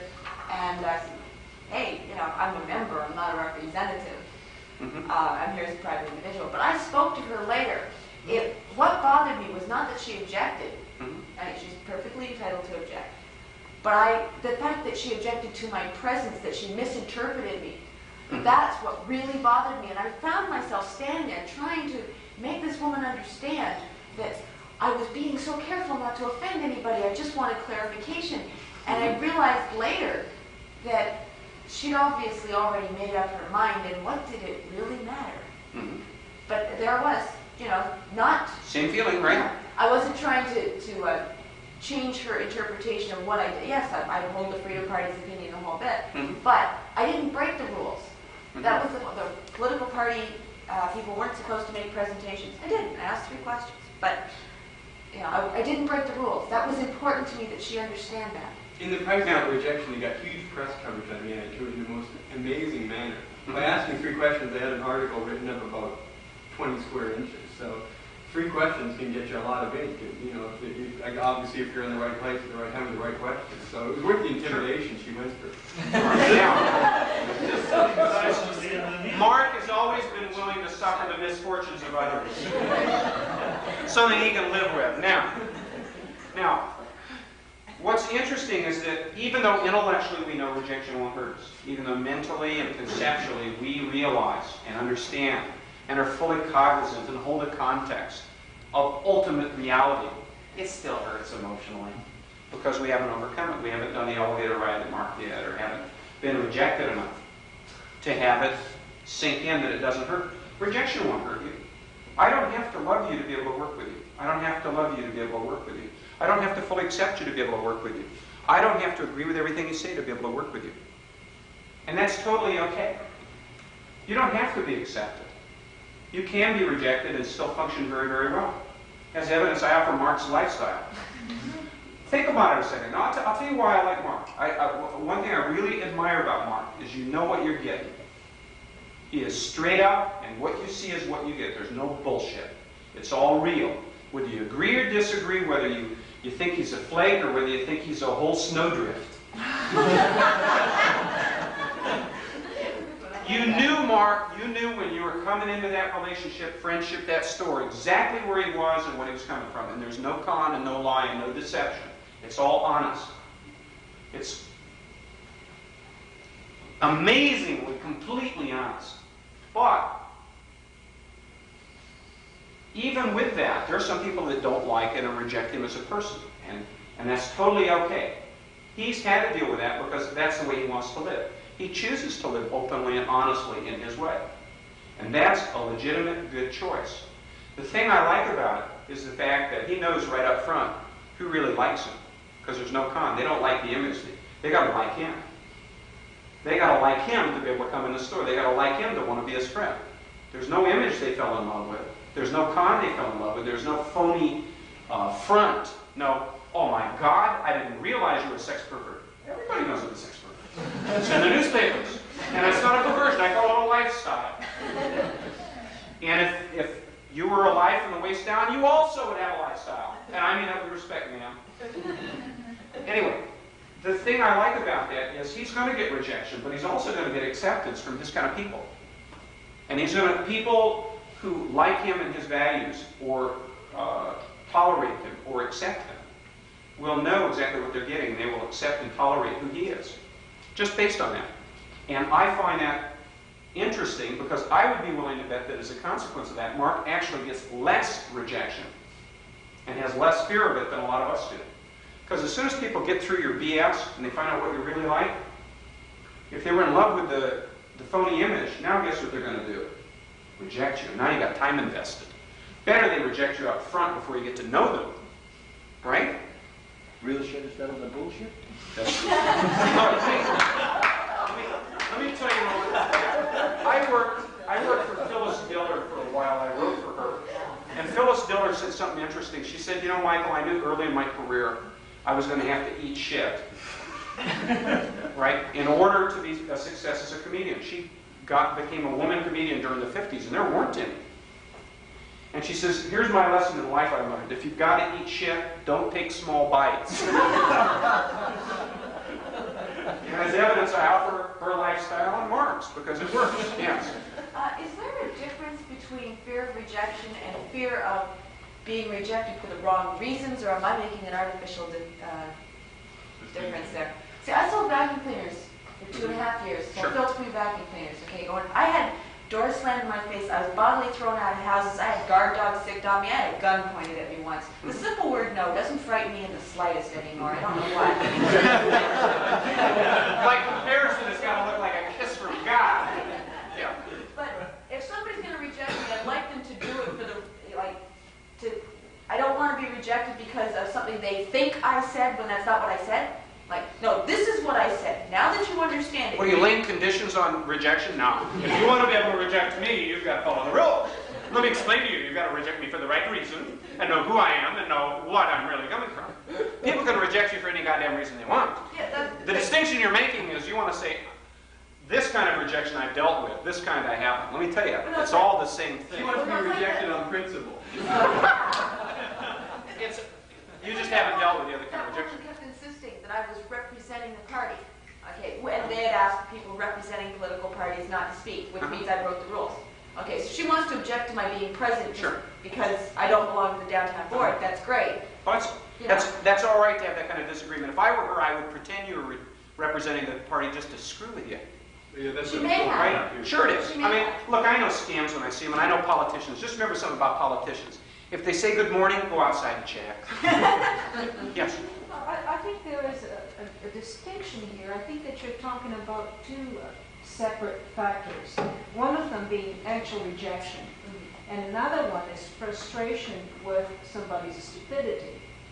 There's a good one, Yeah, one might be frustration. Very good point. Yes, sir. Yeah, I agree in a slightly different way. I don't think that it was the rejection bothered it at all. I think it was the fact that she perceived that the other woman was intent on being right, and she felt that she was being put in the wrong. Sure. Which has nothing to do with rejection as such. And people are most hostile when they acknowledge that it's their own guilt. I find that people do not attack me unless they feel very insecure about what it is they believe in. Otherwise, a person who's confident in what they believe is serene. They come to you and say, well, I disagree with you. And they know they're not going to convince me, but they don't look threatened or intimidated. They are confident in their own world. But if they're upset, if they know that something's about to fall down about their own world and they're shaken, then they will attack you because they need someone to blame for how they feel. And you have to be it. You represent the ideas that she feels threatened by, and so you're a victim. So it's a success, not a rejection.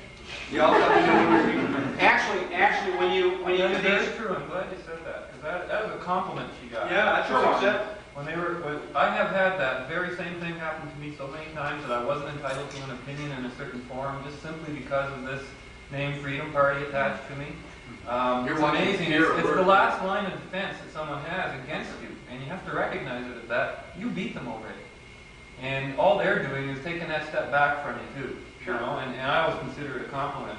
And you can always turn it around on them, too. Like, what club do they belong to? Well, I actually said to her, I'm sure there are people here who are members of the Liberal Party, the PC Party. Right. The moderator is Mel Schwartz, who, I mean, anybody who doesn't know that he's NDP and is living in Welland is autistic. And is probably very ground. Sorry. You know, it's... Not to mention the BIAs were created by the other three parties. And there you are, a member of a political party, but you can't come into a political body created by political parties. Stop a second. Stop. I hear everybody saying, yeah, but I'm really right, and I shouldn't reject me anyway. Let me tell you what. They have a right to reject you for the wrong reasons. They have a right to reject you for misunderstandings. They have a right to pretend you're wrong. They have a right to pretend you're no good. They have a right to dislike you for any number of reasons. And it's all rejection. And you can feel frustrated from it. Very often we feel frustrated when people aren't paying attention. But I want to make you aware that there are ways of dealing with your fear of this. If there's anybody with a major fear of public speaking, and they're at the party tonight, I'll do a 5-minute phobia cure on you. I'm serious, I do 5-minute phobia cures. I did not invent them, they were invented by... When I go to talk, that elevator's been nothing. No, as a matter of fact, Mark, that would be how I would have tested my 5-minute phobia cure. I would have ridden the elevator with you. I wouldn't have held your hand, though. I would have deep kissed you a couple times. That's different. That's just out of friendship. Now,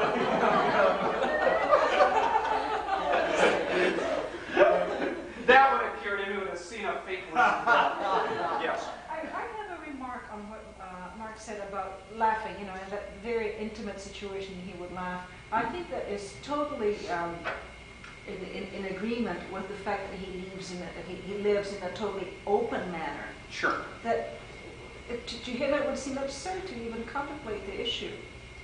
Sure, this is a joke. I mean, the man is up front, and if the person is there looking into your eyes, of course, Except all of you. I mean, and if I accepted that premise, it means that they would be free from criticism, and I couldn't have a relationship. No, I can fully accept somebody and still criticize them. How? It's easy. I fully accept my wife, and I don't like everything about her. So what's fully accept mean? Fully accept means that I grant that they have a full right to be who they are. That whatever way they want to be is totally okay with me. Doesn't mean I agree with it, but it's okay with me. Well, if it were okay with you, it means you'd actually be pleasant through it all. I don't know if I could. I don't know if I could be pleasant around that. Actually, I feel very much that way. But anyway, all right, folks, we're going to take a 10-minute break. Now, for those of you who want to use some of those techniques, I want to recommend you try them. I know what some of you are going to say. Are you mind reading? Did you notice it? You didn't even ask. How do you know? All right. I know what some of you are going to say. How do you know? All right. Because I've been through this before and lots of people do it, so I want to make a prediction. This may be wrong. Very often, people come to the workshop and they say, that's a great idea, and they write it down, and at the end of the workshop, they close their notebook, and they put it on the shelf, and they forget about it. Put it on your calendar for Monday morning. 10 o'clock, get rejected for 5 minutes. Schedule it in, pencil it in, be a yuppie for a day. I think you'll find it fascinating. And the reason you find it fascinating is because it's cheaper than therapy, and it's actually more fun. And as Mark points out, it is correct. You do, in fact, get what's called a spread reaction. And a spread reaction is when you have a fear diminished in one area, other fears also diminish. People who have fear of water, once you overcome that, their other fears reduce dramatically. And that's not simply my opinion. There's a lot of heavy clinical evidence from behavioral therapy and so on and so on and so on. I want you to be aware that it does in fact work, and if you're serious about wanting to get rid of it, you can do that. The neatest thing about it, I'll just tell you, the neatest thing about not being afraid of rejection is it opens up situations that would never occur to you. I call up people like Farrah Fawcett if I want to talk to them. I used to win bets by making calls to the White House, betting people that I could get through to so-and-so. I used to support myself by winning these bets. I won $500 getting a hold of Hamilton Jordan, who was President Carter's chief of staff. You can't get a hold of Ham Jordan. Sure I can. I intimidated my way through everybody. So once you got talking, what did you say? Thanks for I thanked him for the $500. Tell him it's worth $500. And he got on the phone, $500? Yeah, to me. We had it on speakerphone. Right? What happens is you don't feel uncomfortable. If you find somebody well-known who's coming to your city and you want to meet them personally instead of just standing in the crowd, you won't have any qualms about going and meeting them. If you want to go to a public event and speak out, you won't have qualms about doing that. You'll be willing to try it. It also opens up new job possibilities for you. Most people who get promoted because they handle themselves well, socially as well as in their career area. Has everybody found that to be the case? If you can't handle yourself socially, it doesn't matter how competent you are, there's a limit to how high you can rise. You'll never move into management. You'll never, touch the Milky Way. You'll never kiss the sky. To do that, you really have to be able to deal with people. And being able to do this just opens up all these possibilities. And I got to tell you, looking at a guy who used to be scared of crowds. And I overcame it so much I became a junkie. Crowd junkie. Give me my fix, I want it. Now, we're going to take a 10-minute break, and then we're going to come back and we're going to work on some content. All right?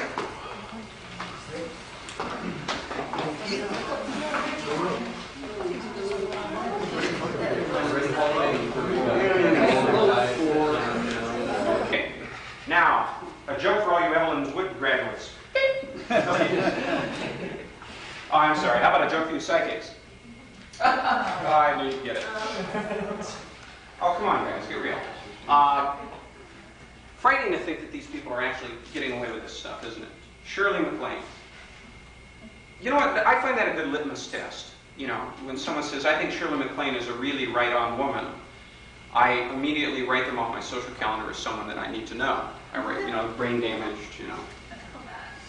too much time underwater, snorkeling without air, something like that. Deoxygenation of the blood cells. Now, we're going to do a couple things. We're going to do the parable of the hammer. We're going to do the mapmaker's dilemma. Then we're going to get into the techniques. And we'll probably get into, it looks like we're going to have enough time today to get into some of tomorrow's techniques, which will give us more time to mind focus tomorrow. And that's something I want you to practice because it's such a fun approach. It's much more intellectual, ideal and psychological as well as intellectual approaches. Mind focus, if you're dealing with college-educated people, if you're dealing on a very cognitive, cerebral, informational, documentational level, I think you'll find is one of the most powerful approaches to persuasion that you'll ever come across. And I say that modestly because I sort of didn't admit it. I sort of pieced it together out of a lot of different things I learned in different areas. And I think you'll find it fascinating in that the other person will do all your persuasive work for you. I love it when I can get someone to do my work for me. It's called delegation. Now, if you can delegate your persuading to the persuadee instead of the persuader, isn't that more fun? Isn't it easy? Can't you go and work on someone else while they do the work? Of course you can.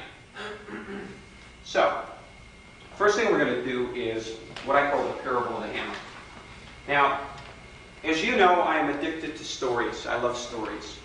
You notice that Jesus talked in parables, Aesop talked in fables, and Henry Kissinger talked too much. There's a story about the scorpion and the frog, and I don't know if I've ever told it to you, but I think I ought to tell it to you because if I don't, you're going to wonder all weekend what the frog did, and who the scorpion was, and you'll have to wait for the National Enquirer to find out all about it. Now, one day this frog was sitting by the side of a stream and minding its own business. And along came a scorpion and said, hey, Froggy, give me a ride across the stream. And the frog says, are you stupid? He says, you're a scorpion. You'll sting me and I'll die. And the scorpion says, wait a minute. Think about it. Think about it. Use your head. He says, if I sting you, we both drown. It's not sensible for me to sting you. Frog thinks about it a second. He says, you're right. I got you. So the scorpion climbs on the back of the frog, and the frog starts paddling across the stream. About halfway across the stream, wham! The frog feels a sharp pain in the back of his head. Sure enough, the scorpion has stung him. And the frog sort of turns halfway around and says, "Why'd you do that?" "Now you know we're both going to die." The scorpion looks at him and says, "I just couldn't help myself. It's my nature." There are a certain number of people in life who it's their nature to do certain things. They don't do it because it's to their advantage. They do it because it's their nature. They do it because that is their chosen way of living. And you may find this in some people you try and work with in persuasion. If you're dealing with people who are, let us say, union organizers, and you're talking about union busing, your chances of persuading them are going to be small and nil. Because it's not just an intellectual issue. They would have to give up their whole career field, their whole way of life. That's equally true if you're talking to high-level government functionaries. They're not going to agree with you and resign, usually. Everything militates toward the fact that they're going to continue believing what they believe. Not because it's the best thing in the world for everybody, but because it's their nature. Now, it's their chosen nature. I'm not talking about destiny at this point. But in fact, it's because that is their basic choice. I want you to be aware of certain things when you're talking with people. I want you to stack the odds in your favor. If you realize someone is totally against freedom, doesn't have anything good to say about it, play the percentages. Go talk to someone who is a little wishy-washy on it. We're open to it. Doesn't that make sense? We used a baseball analogy earlier about hitting a 300 batting average. Do you think he swung at everything that was thrown? No, you swing at the good pitches. You swing at the ones you think you got a shot at. You don't swing at the ones that are wide over the plate. You don't swing at the one that's over your head. And you sure as hell don't swing at an inside curve. That is lethal. Ask Pete Rose, he'll tell you. You need to be aware of that. Yes, you were going to say something? Yeah, I had a discussion with a Jehovah's Witness in the library the other week, and we were talking. She'd never ran into an atheist before, and we were discussing the merits, and she'd asked me, "Well, what would it take for you to believe?" And I said, "Well, probably some sort of mystical revelation, God touching you on the shoulder, or something like that." And I asked her, "Well, what would it take for you to not believe in God?" And she said, "Well, there's nothing that could change my mind." So it was like end of discussion. Well, have a nice day. There was just no point in discussing. And hoping that earthquake comes, she goes down first. That's a very good point. That's a very good point. Now, let's not pick on the Jehovah's Witnesses. As a matter of fact, found a competing sect. We're called Jehovah's bystanders. We're like Jehovah's Witnesses, but we don't get involved. You'll repeat it tomorrow, and you won't give me credit. I know all about it. By the way, I'm going to tell my famous gorilla story tomorrow. I know what you're saying. Ooh, lucky me. How could I win into such a neat thing as the gorilla story, the famous gorilla story? And I'm also going to tell you the famous banker story. I may tell you the famous banker story today. It's my favorite story in the world. Now, parable of the hammer. I've talked about this as a toolbox. Every specific approach or technique that I give you is a tool. If you don't like the ratchet wrench, ignore it. Play with the screwdriver. Play with the regular wrench. Play with the hammer. Play with the saw. Play with the soldering iron. Play with something else and use it. Now, it seems that many, many years ago, in a place that was far, far away, at a time that we don't really remember, there was one day a man walking down a village path. And in the path, he discovered a hammer that had been dropped by someone from somewhere else. And the hammer was new to this community. They'd never heard hammers. They'd never seen hammers. And he saw it in the road, and he picked it up. And he hit it against the road. And it made a dent in the road. He liked that. He said, "Oh, I like this." And he started hitting things with this hammer and realized that he could get really a lot of leverage with it. And the man went back to his village carrying his brand new hammer. And he showed people that he could smash stuff with it. He could smash rocks with it. He could dent boards with it. He could do all kinds of things with it. And in the course of his activities, he discovered nails. Well, he found that he could use nails to put together wood, build houses, instead of lashing them together with leather straps as they used to, or using vines, or pushing together mud to hold the house together.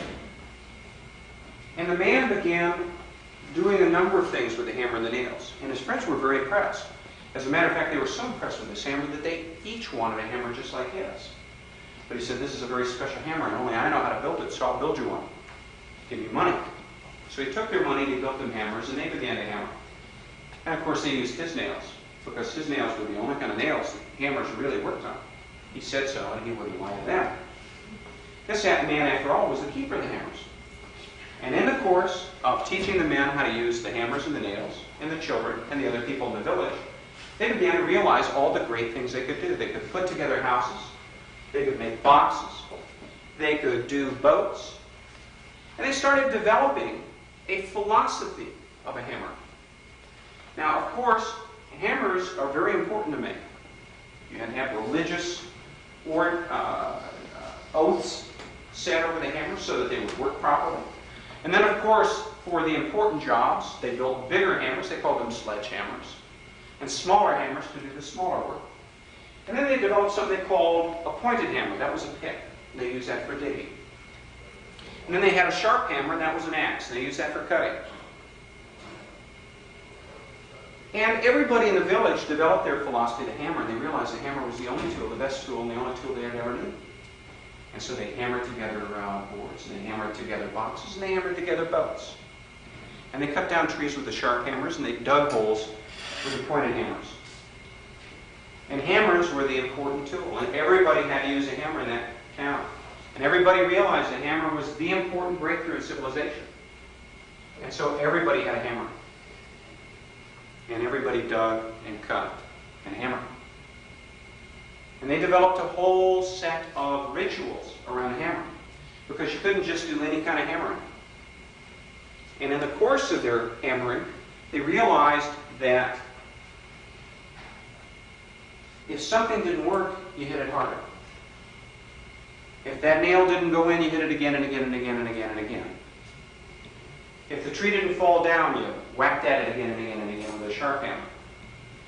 And if the hole didn't get deep enough, you slammed down again and again and again with a pointed hammer, the pick. And they continued this and continued this and continued this. And that was as far as they got. As a matter of fact, they came to the point of view that the hammer was the only tool, and they made laws preventing anybody from using anything but a hammer, and anything but a special hammer, and anything but a special hammer in a special circumstance as anointed by the special tribe. Because the hammer was the sacred tool, and we had to all use hammers. If we didn't use a hammer, what would happen to civilization as we knew it? And generations went on and on and on. And they developed whole principles of keeping out anything that didn't look like a hammer. One day someone tried to smuggle a screwdriver into the kingdom. They wouldn't allow it. That wasn't any kind of hammer they'd seen. That was forbidden by the philosophy of the hammer. The philosophy of the hammer realized the hammer was the only proper tool, the only allowable tool, the only sanctioned tool, the only tool that could enable us to live as man and woman. And what happened was the society stopped growing. They insulated themselves from everybody that didn't use a hammer.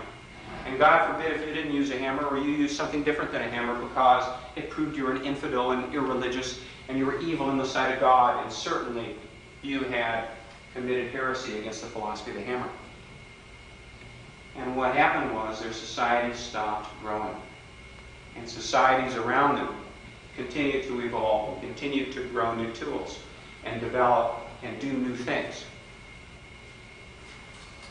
When you limit yourself to one tool, you limit yourself to the limits of the tool. And when the only tool you have is a hammer, everything starts looking like a nail. And when the only tool you have is an argument, everything starts looking like an argument.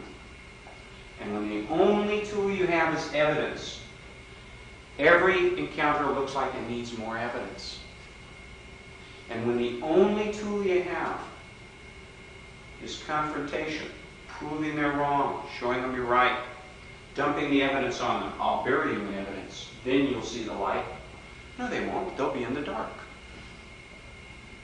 Because when you continue to only use one tool, you are limited by the limits of the tool. Argument is a useful tool, but it is one tool. Dealing with people in a caring, emotional way is an interesting tool, but it's only one tool. Very often you can use tools in conjunction with each other. Don't carpenters do it every day? Don't engineers do it every day? Don't mathematicians do it every day? Don't computer programmers do it every day? And don't we in every area? Now perhaps you're saying to yourself, and you might be thinking as you go out of here today later on, why did he tell me the parable of the hammer? And what does that have to do with the way that I discuss liberty and freedom? And how come I need to find those other tools so that I'm not limited by the limits of my argument? And you'll wonder what this has to do with any of it. And you'll realize about 3 hours from now that I just did a trans-induction on you, and it's okay. Because that's just a story, and it doesn't have anything to do with anything, does it? And it's totally true. Honest. That's the part of the story that everybody leaves and says, that didn't have anything to do with the workshop, and 2 weeks later they write me letters and say, thank you for that part of the workshop. I didn't remember it, and it's okay to forget it. Now, there was a strange case uncovered only recently by myself in a museum in Europe. I can't reveal the location of the museum because it's so well kept secret. We understand the Illuminati have been keeping this under wraps for centuries. And it's the story of the mapmaker's dilemma. It seems that in an ancient Bavarian community, there was a king, and he called together the royal mapmakers, and he ordered them to separately work on the best map in the kingdom. He said, I want the best map ever devised of my wonderful kingdom of Bavaria. One of the map makers went off and he put together a map drawing the highways, because he realized highways were important to highways and trails and roads were important to the future of the community. People had to know how to get into and out of the community. And he devised a beautiful map. It looked like a Rand McNally special. And it was good. And he rolled it up and he was prepared to show it to the king later. Another man went home and said, he probably wants a road map, but wait a minute. The king is an expert hunter. I'll bet he wants a map of all the trails and all the guides to where he can pheasant hunt and find the stag and the deer, and to where he can trout fish. So he put together a sportsman's map so that people would know where to get it, too. Well, the third map maker went home, and he was even more clever. The third map maker realized that the king knew that the future of his kingdom was going to be a consequence of agrarian revolution. We needed to know where to grow the wheat, where to grow the barley, where to put the muesli mix, or whatever that stuff's called from Europe, where we're going to put the oats, where we're going to put the apple orchards. And so he found the most fertile soils, and he listed out good apple country. So Granny Smith used to live there. That's another well-known secret. And this person put together sections by what they would grow. And you know how they mark on the map the little green sections and the blue sections so that you know what the crops would all be? And he rolled it up. But there was another map maker, the last one, who decided that the future of the kingdom lay in industrial production. We needed to know where the copper was. We needed to know where the oil was. We needed to know where the coal was. And we needed to know where the iron was. And so he spent a great deal of time putting together a map of all the mineral deposits in the kingdom. One day the king called together all the map makers. And he said, surprise me. Show me the good work you've done.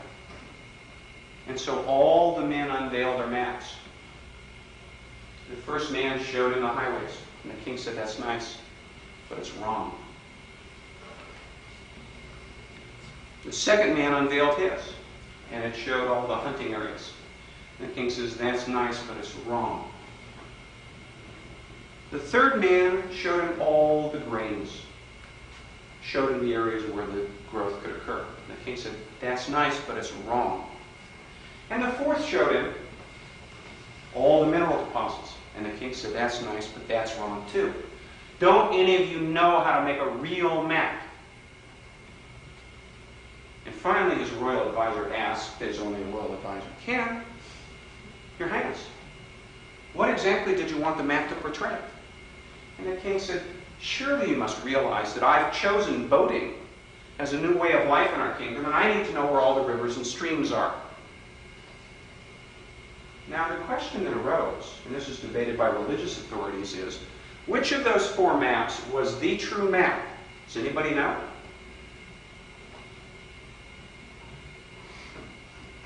Yes? Yeah, they're all part of it, because the true map is the territory. The fact is, as Korzybski pointed out, the map is not the territory. All of those maps were useful for at least one purpose, right? If you're out hiking, one map would be good. If you're out looking for grain or to put out an apple orchard, another would be good. If you're out trying to find your way to the next kingdom, another would be good. Korzybski used to say the map is not the territory. Now, if that doesn't make any sense to you, let me explain it to you like this. The menu is not the dinner. The photo is not the person. The recording is not Ella. Oops. We need to realize that when people talk to us, they have their own little map, their own understanding of politics and economics.